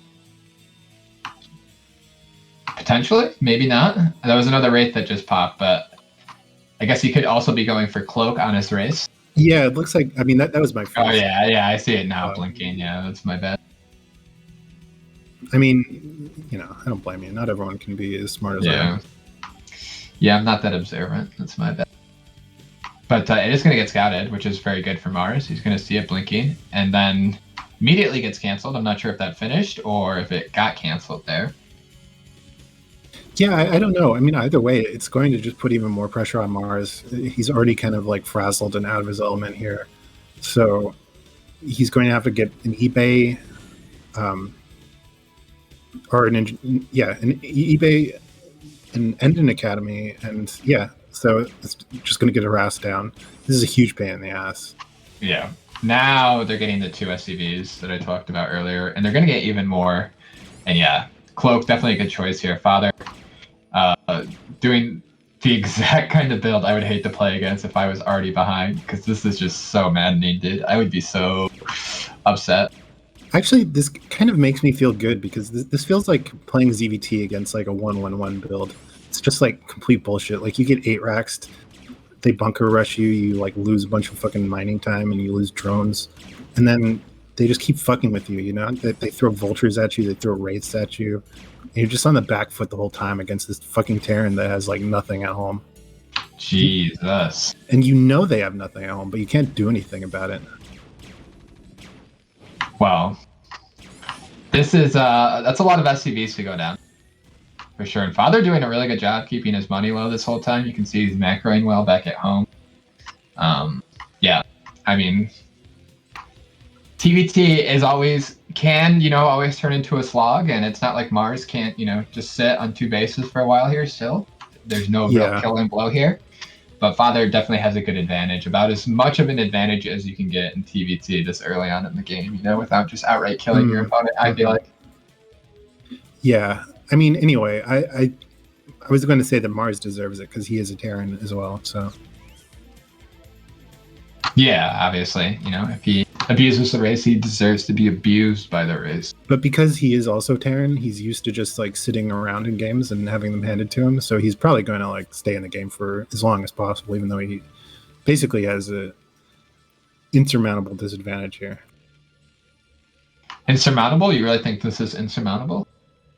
I don't know. I mean, Father is like 20 supply up. He got a lot of SCV damage. He has complete map control with these wraiths.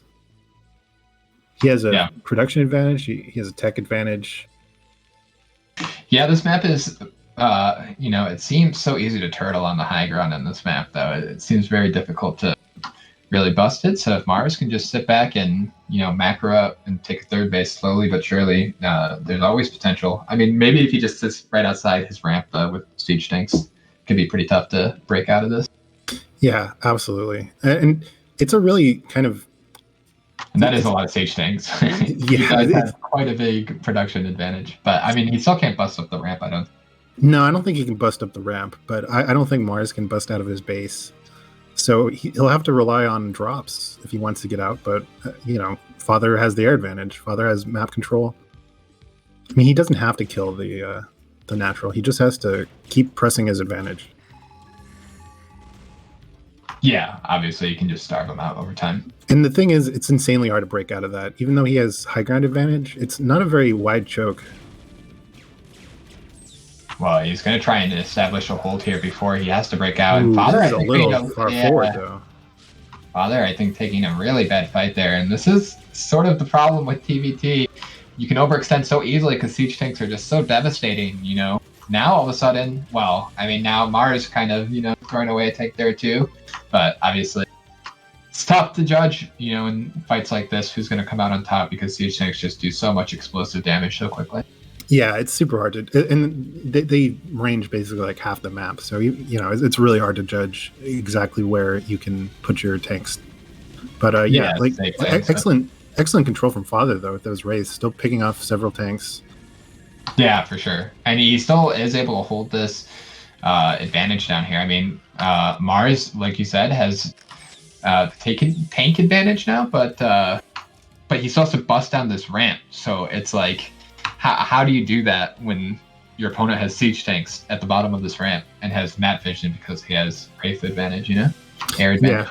Yeah, he's not. I mean, he's going to have the vision advantage because of the high ground, but that engineering bay isn't going to be able to give him any more range with his vision, really.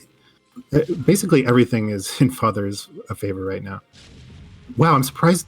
Okay, he was able to get that out a little bit.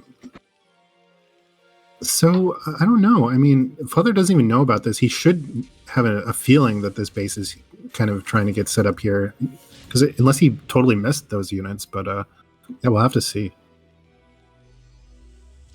Yeah, so if this third base can get up and, once again, Father's third base isn't like super far ahead of this, and the supplies aren't like so far behind, like if Mars can just keep macroing out, this is why TVT can be such a slog for players, because it's so easy to just keep, tank the siege shots with your SCVs, run them to your third, and now you have a third base that's mining, and, it's on Father to see if he can deny that third base somehow.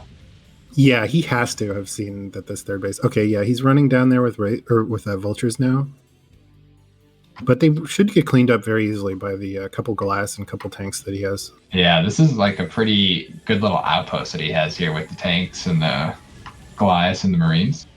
It's really confined. Yeah, it's going to be hard for Father to break, I think. Yeah, I don't think those vultures are going to get the trick done. You should try to move some siege tanks around down there, I think, to really try and shut it down before Mars has an opportunity to really get a big contingent of siege tanks down there.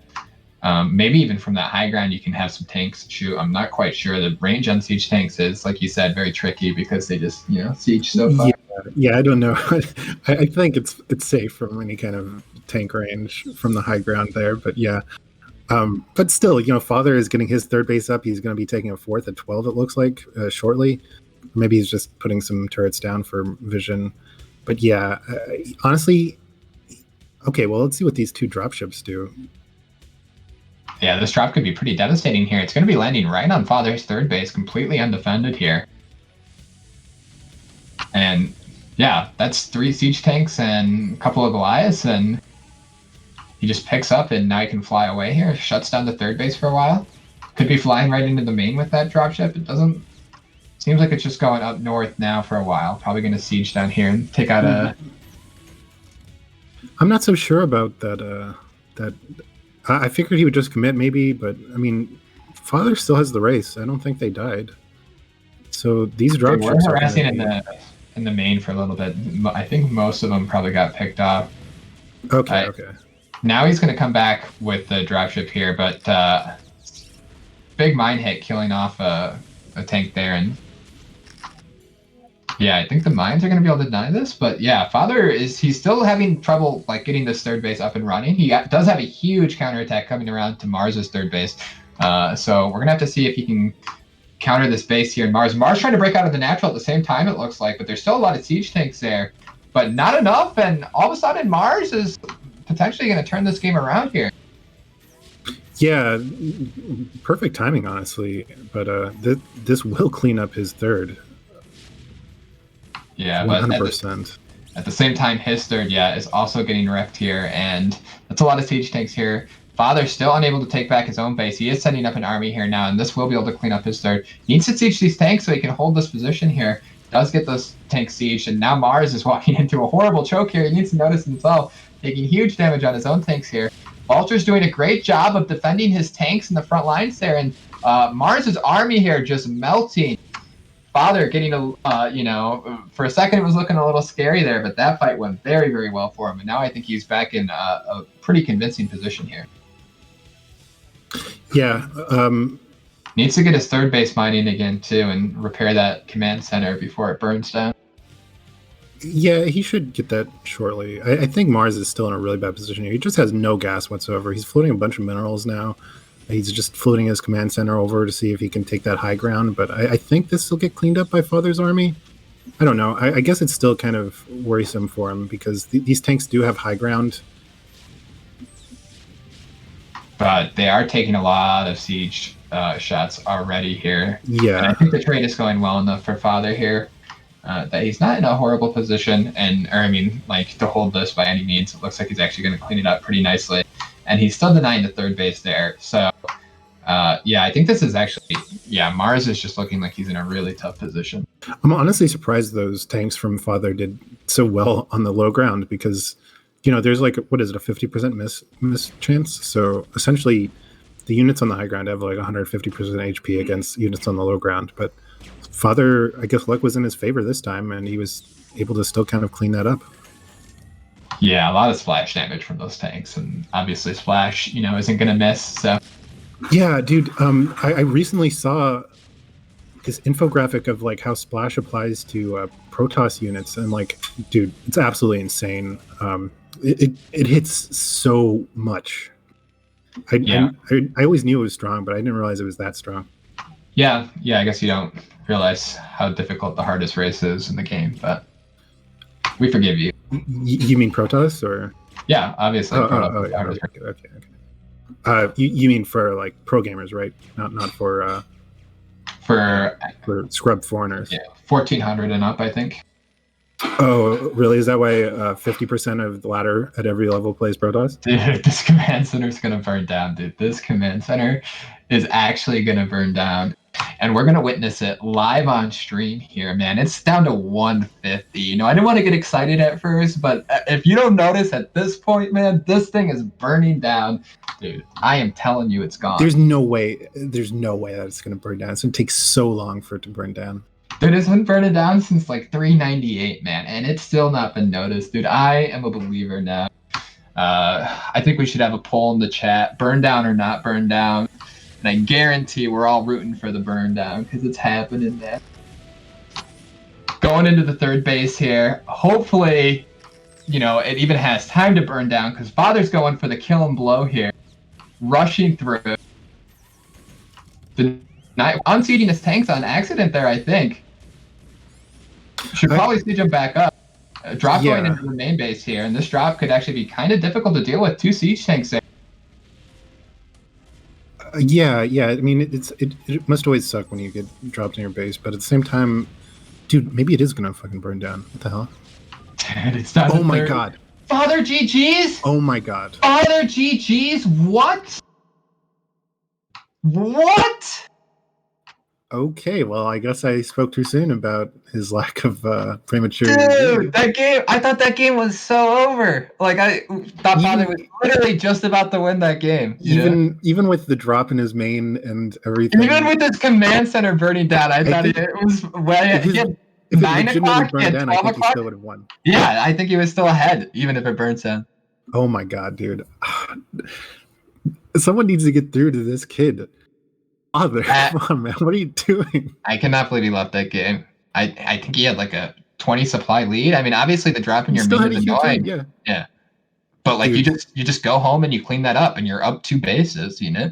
We need to like get some kind of like just therapy center going for like foreign Terrans, you know, get Father in there, get Jinjin in there, and just like do like look a at total Mars, recall dude. thing. Mars, you know, showing that foreign Terrans have some, you know, spirit, because he was, you know, in that game, you better believe I'm leaving when I have to lose 20 SCVs to 5 race at the start of the game, dude, you know?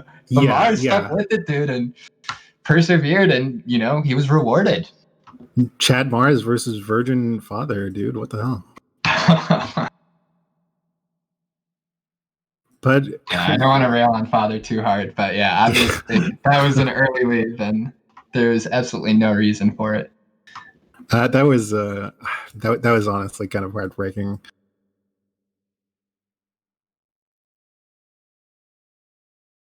Looks like we're just gonna wait for. We're going into a 2 melee for the next match. Yeah, let's. Okay, so it was actually it's 1-1 now. Team what is Father's on revival? No, Mars is on revival. I'm sorry, Father is on fancy scarves. So yeah, it's tied 1-1 right now. Next match will be team melee between Machine and Striker and Tim and Dragon. Dude, I can't even get over that game still. I'm so blown away, dude. That was fucking. Why did he leave that game, dude? I don't get it. The last time I remember seeing a game like that was in BSL when Gypsy was playing against Oya. Did you see that game? No, I missed it. It was on one of those maps. You know the ones I'm talking about. And yeah, like Gypsy had a huge advantage. He was kind of like on the ropes because he didn't have very much economy going, but he had like a huge supply advantage. He had a huge upgrade advantage, and Oya didn't have any economy whatsoever. But Oya had gone carrier, and I guess Gypsy didn't realize what a lead that he had, so he just like GG'd when he still had like a huge advantage. Yeah, it's one of those things where, I mean, you never.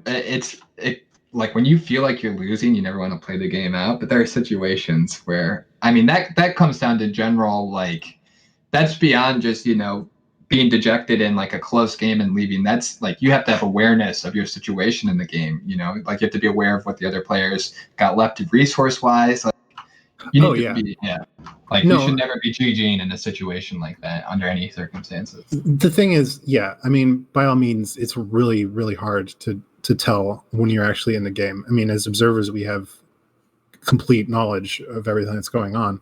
Mm-hmm. But at the same time, during a tournament game, just stay in it, 100%. And I think we're going to be getting into the next game here any second now. On the Fancy Scars, we're going to have Striker Machine. And for the Revival of Brood War team, we're going to have Dragon Tim. So, I mean, Dragon Tim is a really, really, really strong combination. But Striker Machine, I could see being dangerous too. And Machine, of course, being so kind to co-commentate with me earlier, I got to be rooting for him on this one, man. I know, dude. Machine is such a sweetheart, and I honestly love his casting too. He's such a nice guy. You'll always have to root for him. By the same token, though, I do think that Tim and Dragon are a really formidable Team Melee team. I know. I mean, look, my team has lost both weeks in Team Melee, but I still maintain that Protoss is way better than Zerg Team Melee. So we'll have to see what happens. Well, right now, isn't Zerg up Team Melee against the Protoss teams? Oh, yeah. They are. 2-1, right? They won, yeah, but, week, stats don't tell the whole story. Stats tell the whole story. Stats don't lie. No, just kidding. Raz and T21 are still getting their mojo together, Okay, so you can't really judge them on their record. Yeah, I wasn't judging them, but it sounds like, you have a guilty conscience because you jump immediately to that. Well, okay. I guess I kind of... let's just get over it. Let's just say anyway, Protoss, Tim and Dragon are in top left on Polypoid.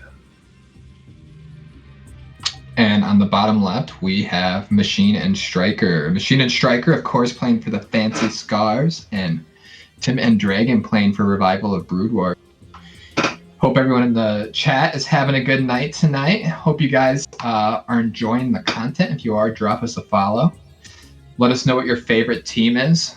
Get involved with your community. Stop littering. Save the earth. Oh yeah. Definitely don't litter. That's really shitty if you do that. You're just a bad person. Also, I mentioned it last week, but I think we're still doing it. But the all the graphics and stuff are really, really sick this season. And I think Strum Carlin was the one who came up with the newspaper theme for our intro graphics and everything. And she wanted to put on a little contest. So if anyone has like little stories week to week or goings on in the North American Brood War community, feel free to like submit a little mini kind of news story that we can add to our graphics if you'd like, and maybe you can get like a VIP badge in our Twitch chat or special role in our Discord. I really love the graphics. They're so sick. You're so sick, Keen. We're going to be having a Forge Fast expand here out of Dragon and Tim. And on the other side, Machine and Striker, that was an overpool, correct? I was just so enchanted by your introductions. I honestly wasn't paying attention. I believe it was an overpool, and we're going to have the Nexus go down, and that's going to be totally safe. The cannon getting out very early there. Maybe it was a 9 pool because he did get that cannon first, but we're just going to have to chalk this one up to, the casters missing it. We're sorry we failed you the NAC. But, We'll do better. We'll do better. Always growing, always learning. That's honestly the story of my life, is just constant improvement. Now, this wall that they're building over here is an interesting wall. The gateway is really far forward, but I think it's to protect the forge a little bit. If there is any kind of Hydra buffs, you just put some cannons behind that gateway. I haven't seen that wall before, though. I wonder if Dragon or Tim is the one macroing here. I have to assume that it's Dragon that's macroing, because I see Dragon do that fairly often. He likes kind of making uncommon walls like that just so he makes sure that his forge will always be safe against any kind of 3-edge Hydra. I definitely think it is Dragon, too. I think Tim would be definitely a player that would want to go gateway first if he was the one macroing. Yeah. Or Dragon, I think, is way more comfortable going with that forge first style as the macro player here. Absolutely, and you can actually see on the mini map. So you see like Tim's. Oh, you're vision right. box. Yeah. Wow, Keen. This is the information I needed for the first one. But yeah, that's super cool. Yeah, so you can actually see Tim is the one that looks like he is microing the probe there. So yeah. Yeah, first zealot out on the map. It's going to be sending that across the map. Seeing if you can get any damage done with it. It might have been missed there. I don't see. Okay, the Overlord is there. You would imagine that either Machine or Striker, one of them will catch it. And so they will know that zealot is going across the map. They do see the Stargate coming up as well. So everything pretty standard here. Lair on the way. Tim getting full scouting off here. So both sides are going to be feeling pretty comfortable here. Right. And sorry for the mistake earlier, but my producer, Strom Carlin, just messaged me. It's not 1-1. I don't know what I was thinking. It's not tied at all. This is the final match of the series, potentially, because Dragon won game 1, and he is the leader of Team Revival. How could I get that wrong? I'm so sorry. I apologize to everyone. Yeah, thank you for apologizing. And we have the Zealot showing up here at 6 o'clock. Coming in, it's going to be able to stop the drones from mining. Actually, sniping one, too. That's definitely really good for the Zealot here, and it's just so annoying to deal with. This is the Zealot that got out earlier. I thought it had been spotted, but potentially not, because it is getting here completely unscouted. Maybe they just let it slip their mind as well. But it is finally going to get picked off. Already doing quite a bit of damage here. And, you know, that one Zealot for killing a drone and delaying mining that long, it's totally worth it. Yeah, 100%. Dude, this is reminding me of T21's games earlier. Like, just those Zealots that are constantly on the map, constantly, like, getting into places they shouldn't be. It's so annoying. I mean, it's not so bad in Team Melee where you have one player that's just going to be microing, but at the same time, like, you know, it still caught them off guard, even with 2 players. Spire just now finishing, so this Corsair should definitely be able to get at least one Overlord.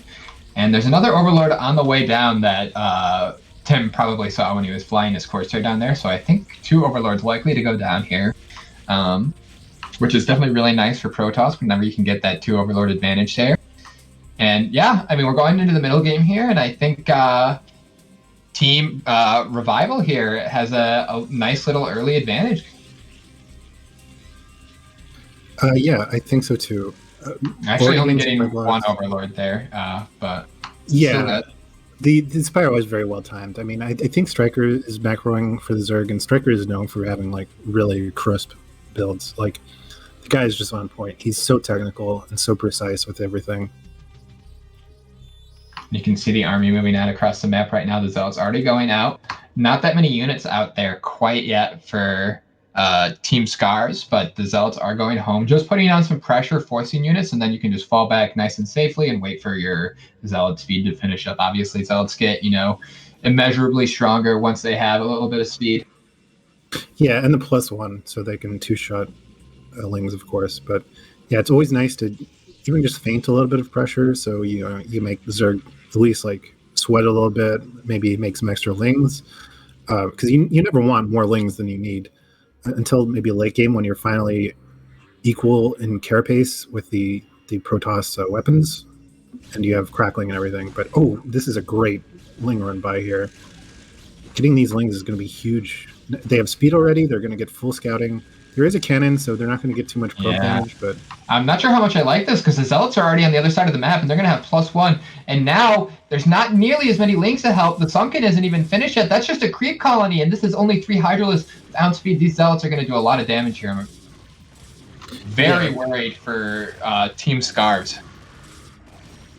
Coming in, they're already on top of these Hydras. These drones can't protect well here. They don't have a good place to drill. All the Hydras are gone, and there's still 5 Zealots left. Those 5 Zealots are going to clean up that Sunken very, very quickly. Finally, some reinforcements showing up, and this should help clean up this attack here. He almost let the Sunken survive. But yeah, these Zealots are going to run away now. I don't know if any drones died. I think maybe 1 or 2 did. But yeah, forcing the drones to just block for the Sunken kind of... even without a huge number of drone kills, this is actually a huge blow to the economy. Pushing them far behind, they're like 25 supply up already. They have 4 High Templar cannons are up. They're sitting pretty right now, and Zerg is just kind of trying to scramble. You see, they have almost 1,000 gas banked, but they're really just trying to rebuild all their drones right now so they can get their economy back online.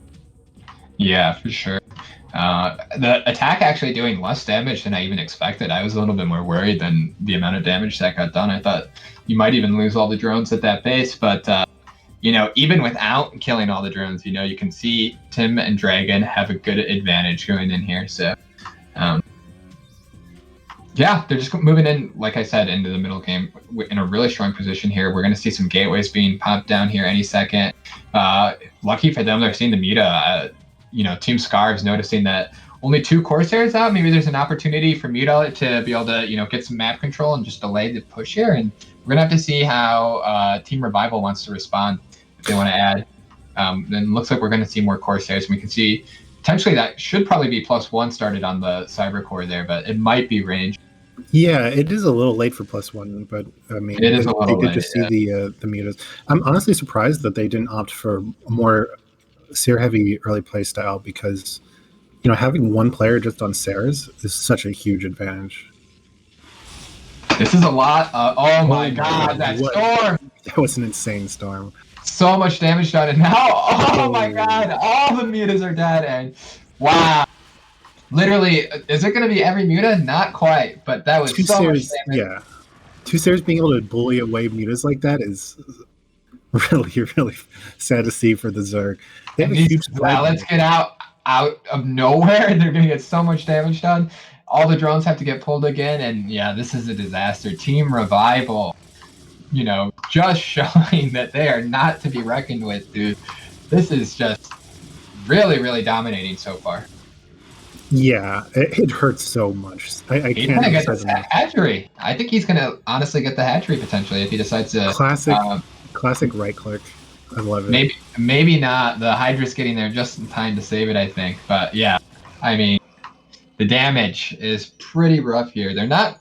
I don't want to say it's quite over, because it's not like they're massively down in supply. But this army is just really scary for Team Revival, and Scars isn't like they lost all their Mutalisks. That was what their big gas push was. I don't think they even have Lurkers yet, I mean, it's not over, but it is very scary for the Zerg right now. They're making more mutas, which I don't know if that's the correct decision because I don't know how many Corsairs the Protoss decided to continue making, but their third is quite vulnerable. They can still potentially lose that hatchery very easily. And their economy is just so delayed. Like, you see there's still this disparity between their minerals and their gas. Like, you never want to be having this imbalance where you just have a huge gas bank, but that you can't spend because you don't have enough minerals. There are so many High Templar here. If he just storms just all over this, even that's scary. Wasting 2 storms is not ideal, but yeah. Definitely still... If Zerg can actually take off all these High Templar, I don't know. That is a lot of storms. That's really, really nice for Zerg.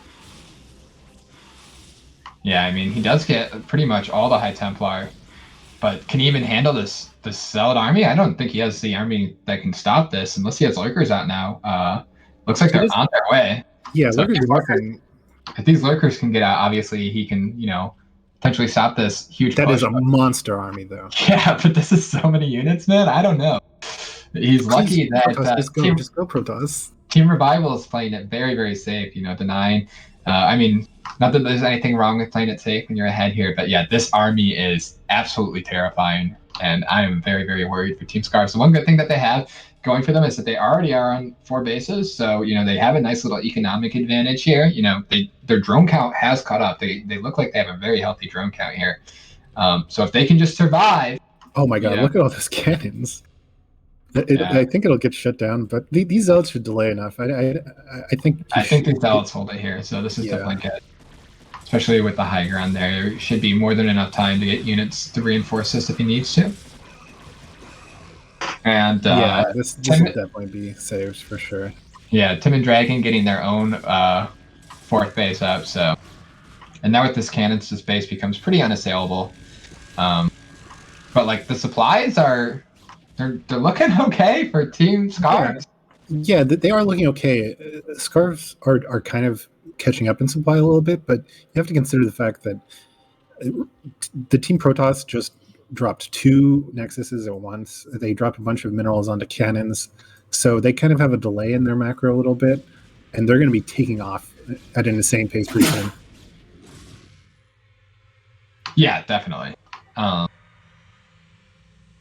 But I mean, the Hive is on the way now too. I think Team Scars has definitely done a good job of making this into a game again. All of a sudden, if you would have told me a couple minutes ago that Revival would be in this position, I never would have believed it. But here we are, and all of a sudden, I don't even think Revival is really in the lead that much anymore. It's pretty even, I think. Yeah, it all depends on if they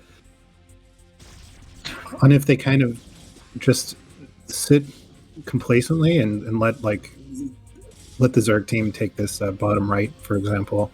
One thing that I was saying earlier when Dragon was playing his 1v1 is he is kind of like noted for being kind of a passive macro player, but I really feel like they should be kind of pushing their map control a little harder and just making sure that bottom right doesn't get taken.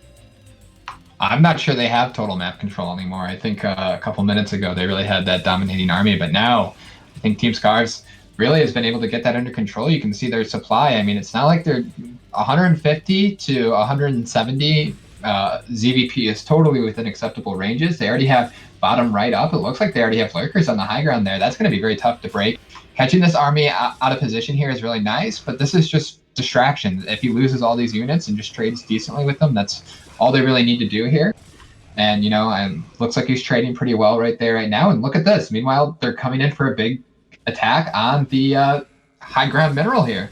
And there's not much here to defend against. I hope this High Templar has a storm. If it does it, that could be trouble. Big storm there, getting a lot of Zergling. Fortunately, I think we're getting just a little bit of lag here in the game, but that should go away here any second. And that storm doing massive amount of damage there, helping to save that base. Yeah, absolutely. I'm a little curious what Team Protoss is honestly doing. Like they were chasing an army so far for almost nothing, almost losing their mineral only there. It's like they're just running around, but they're not actually accomplishing anything. But, sorry, go on. Well, they need to be forcing their advantage here a little bit, but like I said, that advantage has sort of dwindled away. Team Zerg has just been able to macro up so strong here. And they do have Hive finish, which means they're going to have Swarm here if they can just hold on. They're pulling all their lurkers here. This is still a scary army from Protoss, and if a lot of storms can go down on these lurkers, that could be deadly. But the lurkers have a really good field here, and the Zealots are starting to melt. The Goons are still pushing in, but the Zerg does have this high ground as well, and it's so tough to break it. You can see the Goons taking huge spines there, but he still might barely bust up into that fourth base. It's going to be super close. Zealots still streaming in. I'm not sure if any of these High Templars still have storms. Moving in with the lurkers, that's always going to get a lot more damage done on the units if they can all get down right close. And you can see the Goons are starting to melt really quickly.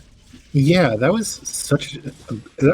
First of all, it was an amazing defense by the Zerg players, but I'm really curious why, after all that time, Protoss decided to move in for an attack at the... at the mineral only right then. First of all, that wasn't a great angle. It was on the low ground, but Zerg can reinforce from multiple directions and just collapse on the Protoss army at that angle. And if they had done that earlier when there was only 4 or 5 lurkers, maybe they could have broken it. But there's so many lurkers now. I think earlier, I think when they lost all their High Templar, right, I think they were afraid to just push across the map with a gateway-only army. But I really think they had a huge opportunity to just end the game. They just got their first observer done, and like we were both mentioning, that was a massive Protoss army.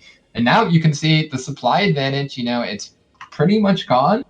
And Zerg has bottom right. That means they've already secured their 5th base. They're not going to be, worried about running out of resources anytime. And meanwhile, Protoss is having trouble securing their own 5th base.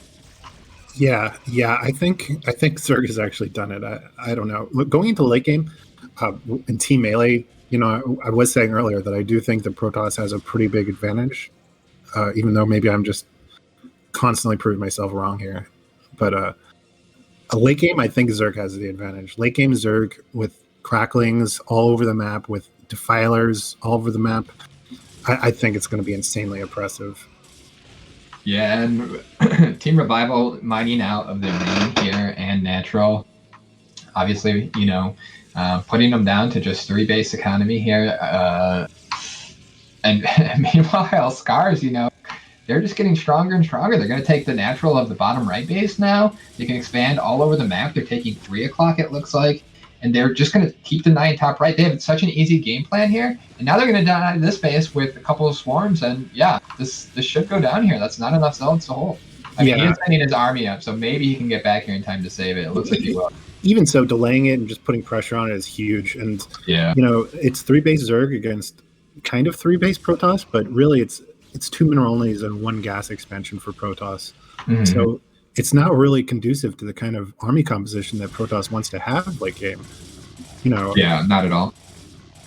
You want to have a lot of High Templar, a lot of Dark Templar, a lot of Archons, start making Reavers and Speed Shuttles. And yeah, I don't think the Protoss is capable of doing that right now. They're kind of on the ropes. We do see a Dark Archon here, probably for a Maelstrom, potentially for a Mind Control.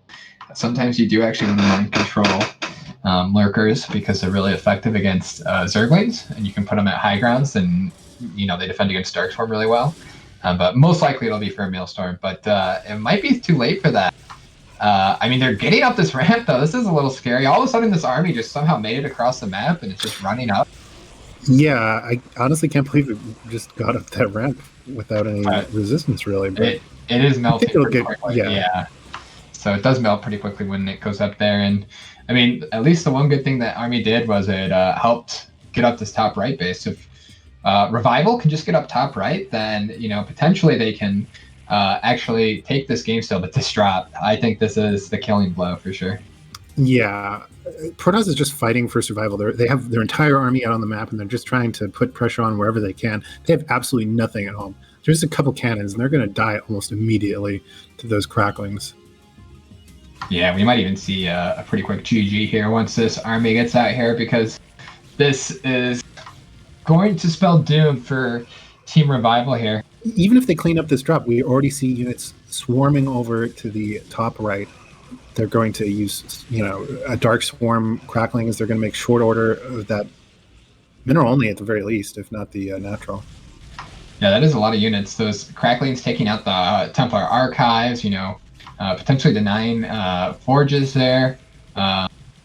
Just super annoying to deal with, too, on top of everything. So I love the plague on the buildings. I always love seeing plague on buildings. Yeah, very satisfying. And this is something now that they have to be worried about for the rest of the game, right? Like, is another drop going to come? I honestly would love to see them leave the Dark Archon inside the main so it can potentially Maelstrom the Overlords, keep a couple High Templars there, and then you just clean up a whole drop for nothing. Oh my god, look at that. And yeah, all those cannons are now useless, unfortunately. And then, yeah, I mean, Team Revival's only chance is to go into late game here and start going for lots of drops and Reavers, but I don't know if they're ever going to get up to that opportunity. I don't see how they could. It's a really tough to come back from a position like this late game. And they're going to lose this base now, just slowly busting through. Cannons are all already burning down, Lurkers on top of the base now, and now losing their only gas expansion again. This is pretty rough. And maybe I was wrong. Maybe Zerg is just better than Protoss and Team Melee. Yeah, it's looking like it, man. Zerg with another convincing win here. And, we don't want to call it over quite yet. They are cleaning this up again, surprisingly. Team Revival somehow managing to, stay in this game against Team Scarves, despite all costs. But are they going to accidentally kill one of their own Overlords there, too? No, he did stop. Okay. But this is another drop, and now what do they have back at home? Hopefully a Dark Archon with some High Templar, because it would be so sick if they do. It doesn't look like they do. But it does not look like they do. Nothing. Yeah, so, and yeah, this is how do you deal with this, right? I think you tap out GG and leave. Yeah, this is pretty devastating here. And this is another huge drop all over all the gateway. And yeah, look at that damage. Look at the units just yet again swarming up to the top right. I mean, yeah, it doesn't matter if they clean up the drop in the main because there's always going to be these counterattacks. Yeah, I mean, look, you're going to lose all your tech again. And yeah, now these bases go down. There's no cannons up here. He somehow saved the Nexus the first time around. I don't see him saving it again. I'm not a believer. No. It's never, yeah. I mean, look at the supply differential right now. And it is going to go down, so. I think Team Scarves has done it, man. I was really worried for them. I thought they were boned at the start of the game. I mean, this was their last chance in this series, and they're proving that they're not going to go down without a fight. So just constant rubber banding of like attacks here, just stringing Team Revival's army back and forth. As a Zerg player, this is like my ideal late game, honestly, when you can just keep attacking different locations and just pulling the Protoss in multiple different directions, never let them have a chance to rest and really build up that late game army composition. That's exactly what you want to do as Zerg in late game. If you ever let the Protoss just kind of like, get their bearings and really start massing Reavers and Archons and all that, then it's insanely hard to break them when they get set up. 100%. And we're going to get a GG here. So Team Scars, Team Fancy Scars, keeping it alive, dude, for another game. Going to be Striker versus Tim here. 2-1 for Revival of Brood War right now. And Tim versus Striker, that is another sick matchup, man. I could see that going either way. Yeah, I'm going to have to take a short little bathroom break here in a second, but I will say that honestly, I mean, we saw Tim last week absolutely crush Crossy, which, Tim is kind of an underdog against a player like Crossy, but I know Tim is even more comfortable against players like Striker, who are very, very standard. He probably won't have to worry about cheese so much, but we'll have to see. And we're getting word from an observer right here. I guess Parabola Gaming rated us. Thank you very much, Parabola Gaming. I'm totally unfamiliar with that stream, but that's awesome. Thank you. I will be right back. And we are just waiting to get into the game here as Keen AFKs for a minute. Yeah, Striker versus Tim. Tim, of course, being well known as just a really, really good NA toss. He was someone that really improved a ton a couple seasons ago when he was practicing all the time, and has just consistently been good ever since. And Striker, of course, everyone who watches NA StarCraft now is familiar with Striker. Macro beast. We just saw what he's capable of last game. And yeah, when he gets on a roll, he is just so tough to keep up with.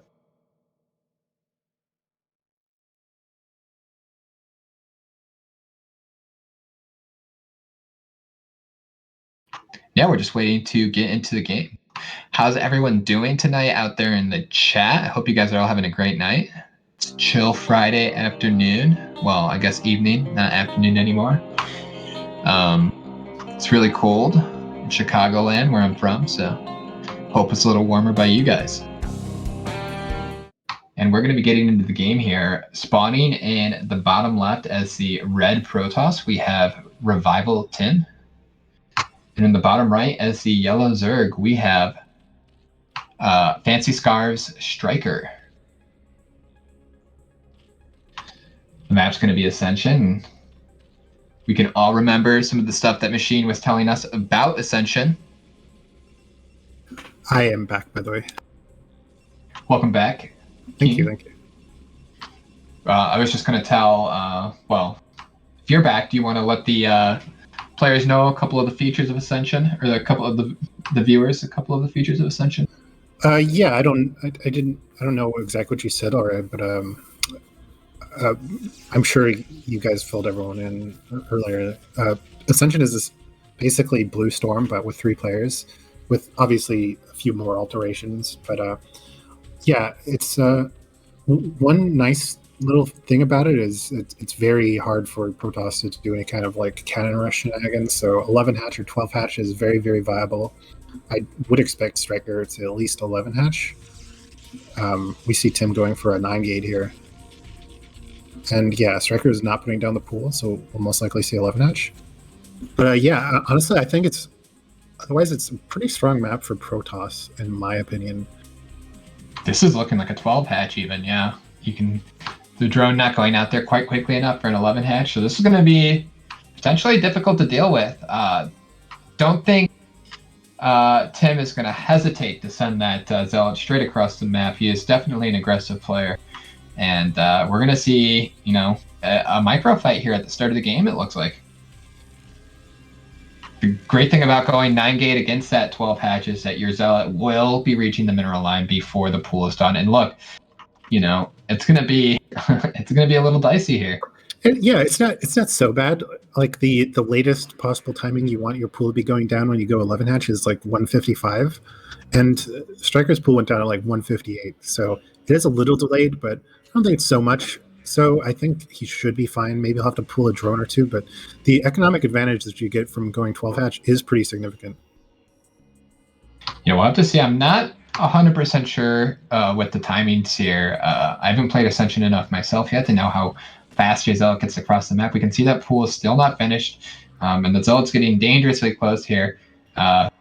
So it should be getting to the mineral line here. We can see Striker doing the smart move here. He sends out this drone. What this drone can do is it can just harass. Tim instantly attacking it, though. Tim totally aware of what was going on there. And he's moving across into the base with the Zealot right now. And I think the pool should be finishing up right now, so we should have some Zerglings on the way. And I don't know. It's looking pretty dicey. Yeah, by the way, it looks like Urban also rated us. Thank you so much, Urban. We really appreciate it. Yeah, pulling his drones. Now, the one thing you have to be careful with against Gateway First like this is when they can get the Zealot behind the mineral line here, things can snowball pretty convincingly in Protost's favor. But Tim actually going, instead of, and he needs to target down actually not losing a single oh my god there. That's absolutely insane. How does that even happen? Tim targeting or having his probe and Zealot target different units there, so actually not getting a single kill. Big mistake there. I don't know if I've ever seen a Zealot behind the minerals not get a single kill on Zerglings. I know, that was pretty crazy. Tim actually also, he went for a super fast Nexus, right? Instead of going for a second Zealot. So his Nexus is going to be really quick here, but that means he wasn't able to put on any more pressure. He did force quite a few Zerglings. And he got a drone pull there, so, I think it's pretty even overall. Yeah, but we also see, I don't know the exact timing and how it stacked up to the core timing from Tim, but since Striker was able to get that 12 hash, his economy is very healthy, and he goes straight for early layer. Usually against Gate of Fee, Zergs opt for speed first, but since Striker's economy is just so healthy, he's going straight for layer, and so he should get his Spire well on time to deal with any kind of Corsair pressure.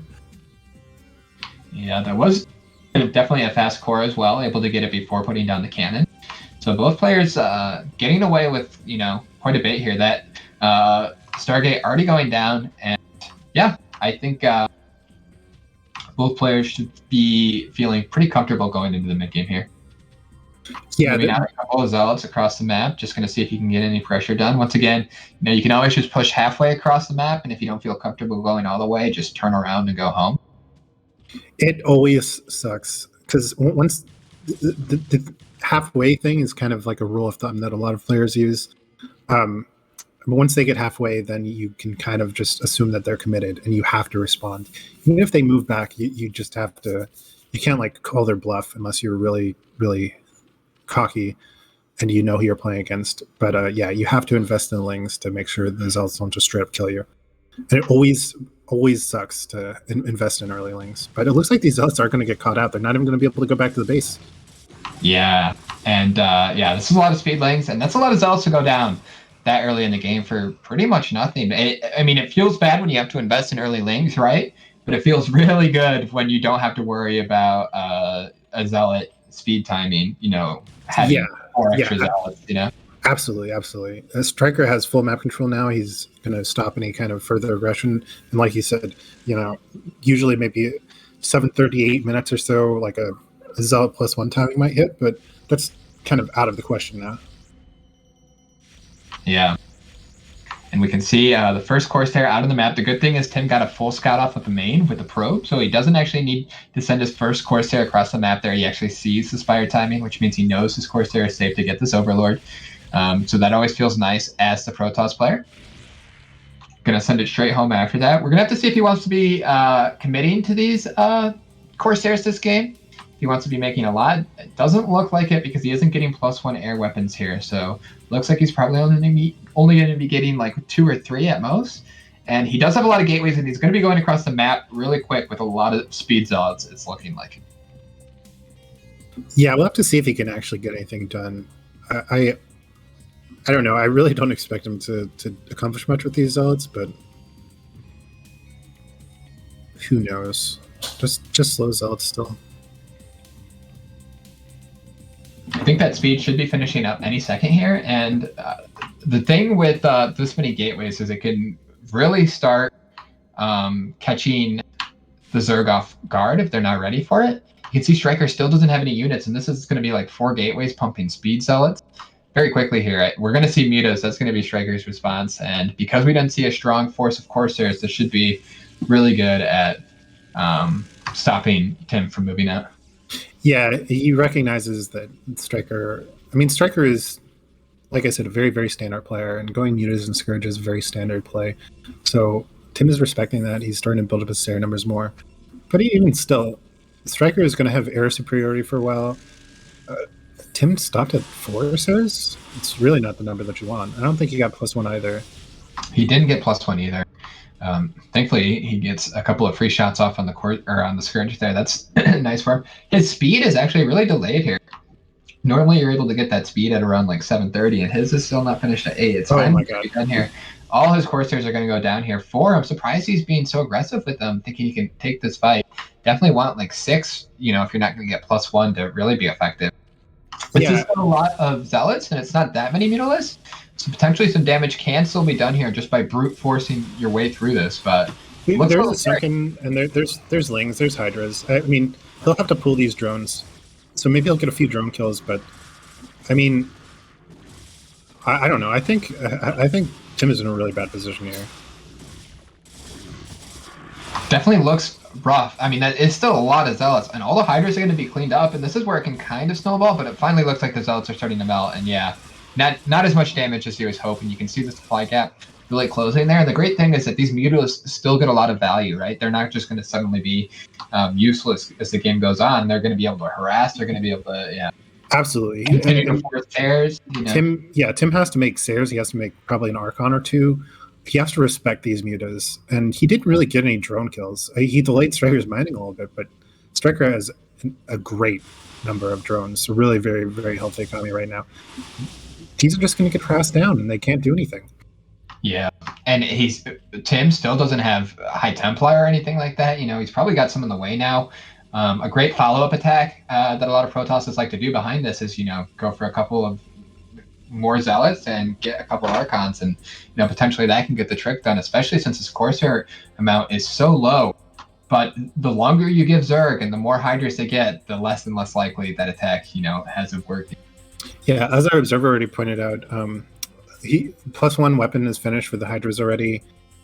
He's going to keep. We see 2 Archons morphing, so +1 for Hydras already. He's going to be massing up an insane amount of Hydras.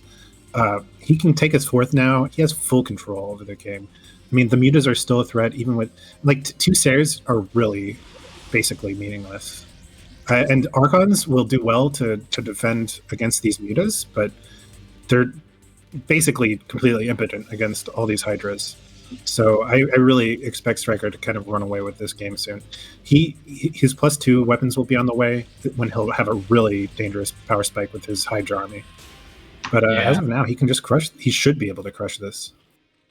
This is like a pretty big Zealot army here. It is still a little bit scary. This is like the last big scary push that Tim has. I mean, he's trying to get his 3rd base down right now. But this just isn't that many Hydras. This is a really great wall, though, for Zerg. So it's tough to get through that. We saw it last week as well, I believe. The Muta getting caught off there, which is nice for Tim. Yeah, but there's no way. This SimCity is so amazing. Yeah. Very tough to break through this. One thing that I would love to see Tim do right now is go north and deny that 4th base if he is aware that it's out there. I'm not sure he knows, but scouting that out right now would be very, very beneficial. Even with the mutas taking all that damage from the 2 Archons, he's still able to pick off a High Templar. And he's making lurkers now, so Yeah, his fourth base is going to be completely safe. He's still. Oh my god, getting another High Templar. This is such a bad position for Tim right now. Yeah, that's super annoying. Unfortunately, he doesn't scout that fourth base. He earlier in the game, he's making a bunch of gateways, so he's cutting a couple of probes to get those gateways out so quickly to go for such a strong zealot timing. The zealot timing doesn't get that much damage done, and now his third base is slow, and he doesn't deny the fourth base. This game is looking really, really tough for Tim. He's falling behind in supply. Yeah, I mean, he's got to get something done here. He's sort of passing in the night right there, and Tim doesn't have any observers here, so he's not going to be able to fight these lurkers. Yeah, they stopped passing each other and they decided to engage. And a bunch of zealots without observers is not what you want against lurkers. And Striker, he's going for the killing blow. He's going to try and deny this base. There's only 3 cannons there. You can just snipe the cannons with no observers and get the lurkers down there. That's game over right there. He's going in right now. We're going to have to see how he wants to handle this. It looks like he's just going to kill all the units. And the army from Tim looks like it's out of position. It's not getting there in time. And these cannons are going to go down, and there's going to be no vision here. It's out of position, but honestly, even if it was there, I still think that this attack from Striker would have absolutely dominated because, as we see, those units did so much to deny High Templar. Striker doesn't even have to spread his lurkers. If there's no throw of storm, you can just stack lurkers and they'll absolutely obliterate any kind of Protoss army. And we see Tim tap out. Yeah, Striker with a very dominating performance there.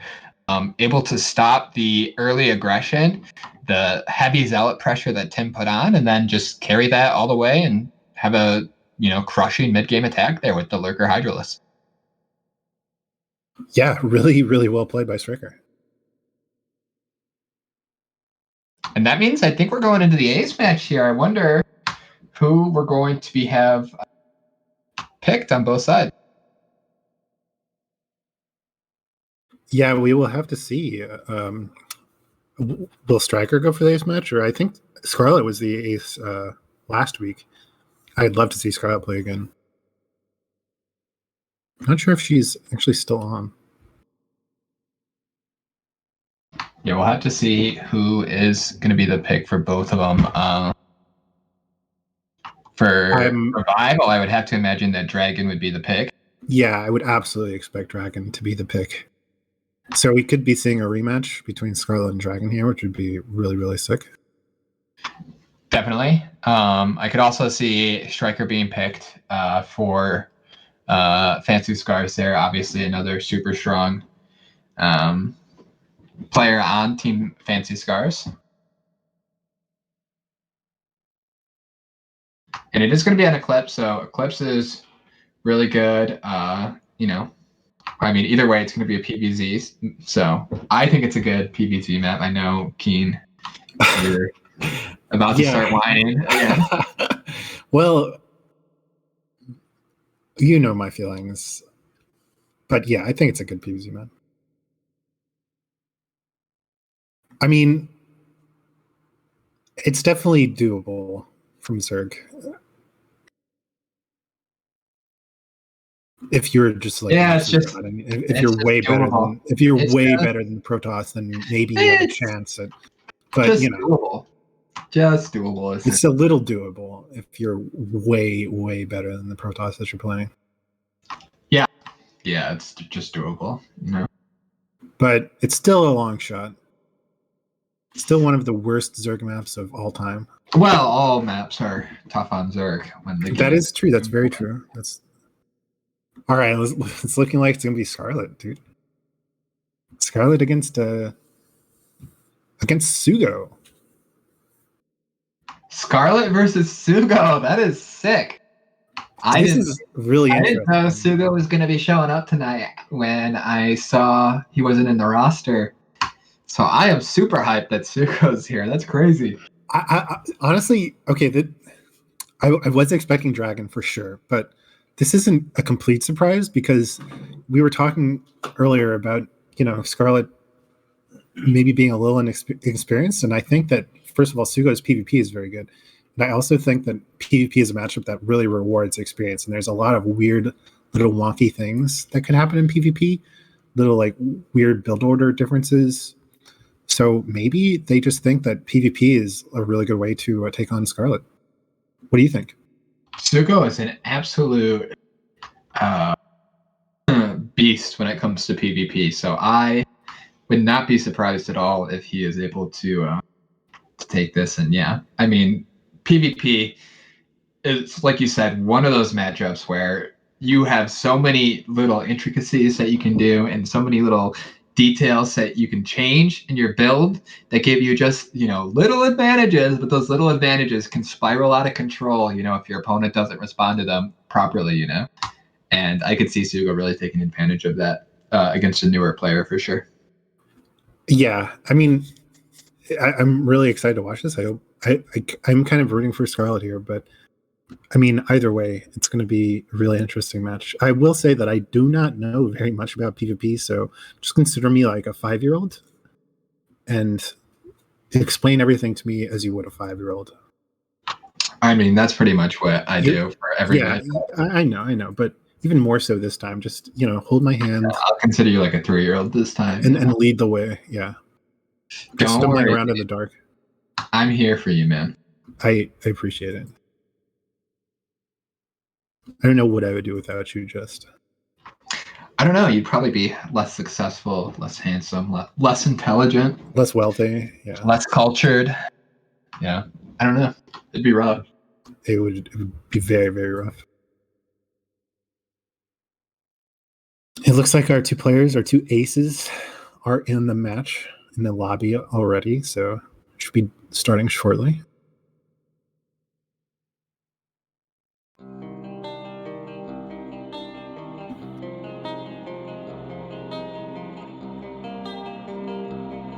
And here we go, man. This is pretty hype. We're going to have a sick PvP here for the last game of the series.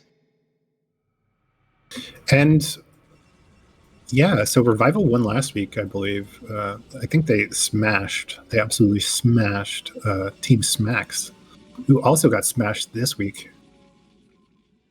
Just want to throw that out there. Team Smack got smacked. Yeah, Team Smack definitely got smacked last week. Unfortunately, they did have some player drop out, which was regrettable. And this week, putting out their best effort, but not able to quite take the W there, losing 3-1.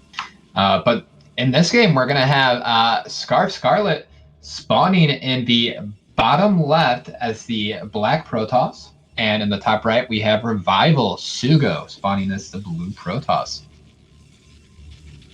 So, do you have any predictions, like straight away? Do you think Sugo is going to pull out with his superior PvP experience, or?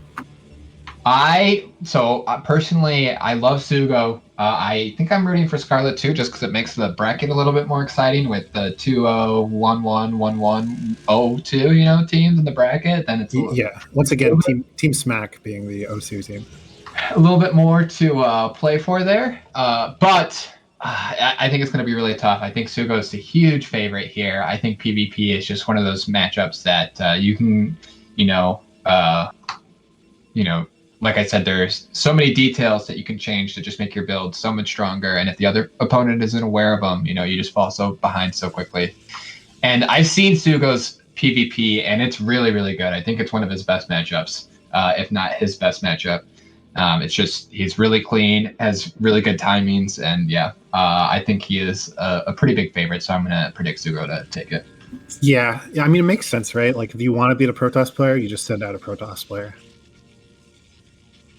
Yeah, it's tough. A Protoss will never, a Protoss always got to win in that scenario. So. Yeah, and it's just such a great race that they're probably not going to lose against any other races like Zerg, Terran. Like, what are they going to do at the 4-1 level, right? Not much. We see 4 probes on Sugo's gas there. A little bit of a mistake there, I think. Oh yeah, that always hurts. Maybe some nerves coming into question here. I think this is Sugo's first match of the season, honestly. And I know he has been a little inactive recently, so this is definitely the biggest stage of his life. Yeah, I mean, you can't blame anyone for getting nervous. Competition of this caliber. Yeah, this is a huge tournament, so lots and lots and lots of money on the line. I'm not sure exactly how much, but I think it's actually our prize pool is over 1,000 at this point. So yeah, it's like upwards of 1,000, right? So it's pretty sick. Yeah, I mean, life-changing amounts of money for Life changing, yeah, especially in certain countries, like the United States of America. Yeah, that's like it's kind of a undeveloping country, I guess you'd call it. Yeah, I guess so. And we're going to be seeing 2 gate here from Sugo, so that we're going to be seeing a lot of early goons here. And we're going to have to see what Scarlet's doing here. So far, she only has the 1 gateway, and second gateway going down for her as well. So it's going to be 2 gate out of... Oh, I think Scarlet actually might be dropping down a 3 gate here. So it's going to be a fast 2 gate versus 3 gate. And this a lot of the times can come down to micro and just recognizing what your opponent is going for. So we're going to have to see here if Sugo can recognize that it's the 3 gate here. There's going to be a window where he'll have a lot of goons and he can put on a lot of pressure, but he needs to be careful that he doesn't get caught when a ton of units come out from Scarlet. Sugo going to be dropping the Robo behind this as well. So, I mean, he can play this defensively as well. Once he knows it's going to be a 3 gate, he can just go up his ramp and hold relatively easily here. Yeah, I feel like I don't know. Well, first of all, let's see this battle here. Good micro from Sugo there. I feel like he definitely got the advantage there. But it turns out pretty even, actually. But this is where Sugo's going to have that momentary strength here with the 4 goons. But he needs to be careful because in just a minute here, Scarlet's going to have a goon advantage. But you might actually get 1 caught here. And you can see the other 2 goons are also over here. So now she's going to see that there's 4 Dragoons out. This might make her second guess. This is where it's like tough. Actually, I think she got a probe into the main there. I'm not 100% sure. It kind of looked like she did. And that 1 probe just killed it. That's going back to mine. So I think she did see that it's just 2 gates, which should tell her exactly what she needs to know. She's going to know that she should have strength, like goon numbers here in just a minute. She just needs to wait for at least 1 more round. I mean, even right now, she'll have more goons if she can just take the right fight. It's tough to go up this ramp here.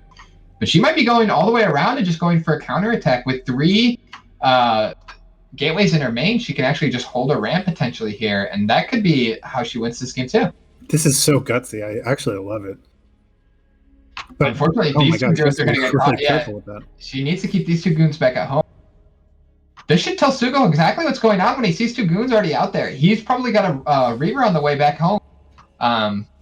Unless he went for observers first here, but both of them, it's going to be a base trade now. Scarlet has a lot more units than Sugo, though, with the 3 gateways out. You can see she's busting up the ramp already, and this looks a lot scarier for Scarlet than it does for Sugo than it does for Scarlet. I feel like. Yeah, Scarlet even took back her two Dragoons that were out on the map. Yeah, I think they're actually in her natural. She's fending enough even without those Dragoons.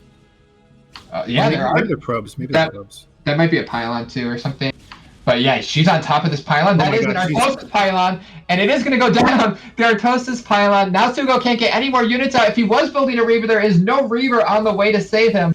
And Scarlet, I think, is going to be taking this game. Wow. I thought Sugo was the big favorite here. Good fucking game, GG. Sugo pissed about how he played this game, man. Good fucking game. Sugo not having any of it. Scarlet spanking him. That was... dude, I'm so impressed. That decision making is so fucking gutsy. Yeah, I was really, really nervous. Sugo had more goons. It felt like right outside, so it was going to be able to just send them right into her ramp and right into her main right away. And I thought there might be a Reaver potentially popping out in time, but no, and nothing came out. Scarlet just got up the ramp, and that Artosis pylon, man, so classic. That was so sick. What a match. I mean, it was relatively close, but honestly, that was way more entertaining than I could have hoped for PvP. And Scarlet, I love the sending the 2 goons down and then bringing them back to fight at the end too, and helping with the fight there. So yeah, just really well played by her, and managing to take it for her team. So Fancy Scars taking it over Brood War Revival, man. Yeah, it's really tough to have that kind of decisiveness in Brood War. Brood War is really I mean, there are so many things that will make you second guess yourself and kind of like play sloppy and kind of like do things in a half-assed way. But Scarlet really just going in, really showing that kind of tournament experience. For sure. And yeah, I mean, so Scarves are 1-1 now. Revival is not going for the 2-0. It turns out Dogecoin, it happens to be my own team, is the only 2-0 team. Yeah, and so we have a really cool score distribution now going into next week. And yeah, everything's still in the line here. Lots can still change. So very exciting to see where everyone's going to end up. But yeah, Kane, I think that's pretty much it for us. Did you have anything you wanted to add here? No, I mean, other than the fact that it looks like Smack Squad is going to be against Revival next week. Oh, wait, no. Dogecoin Millionaires is against Revival. I'm sorry. Well, I was going to take another dig at Smack Squad, but whatever. Regardless, I'm sure Smack Squad will be 0-3 next week.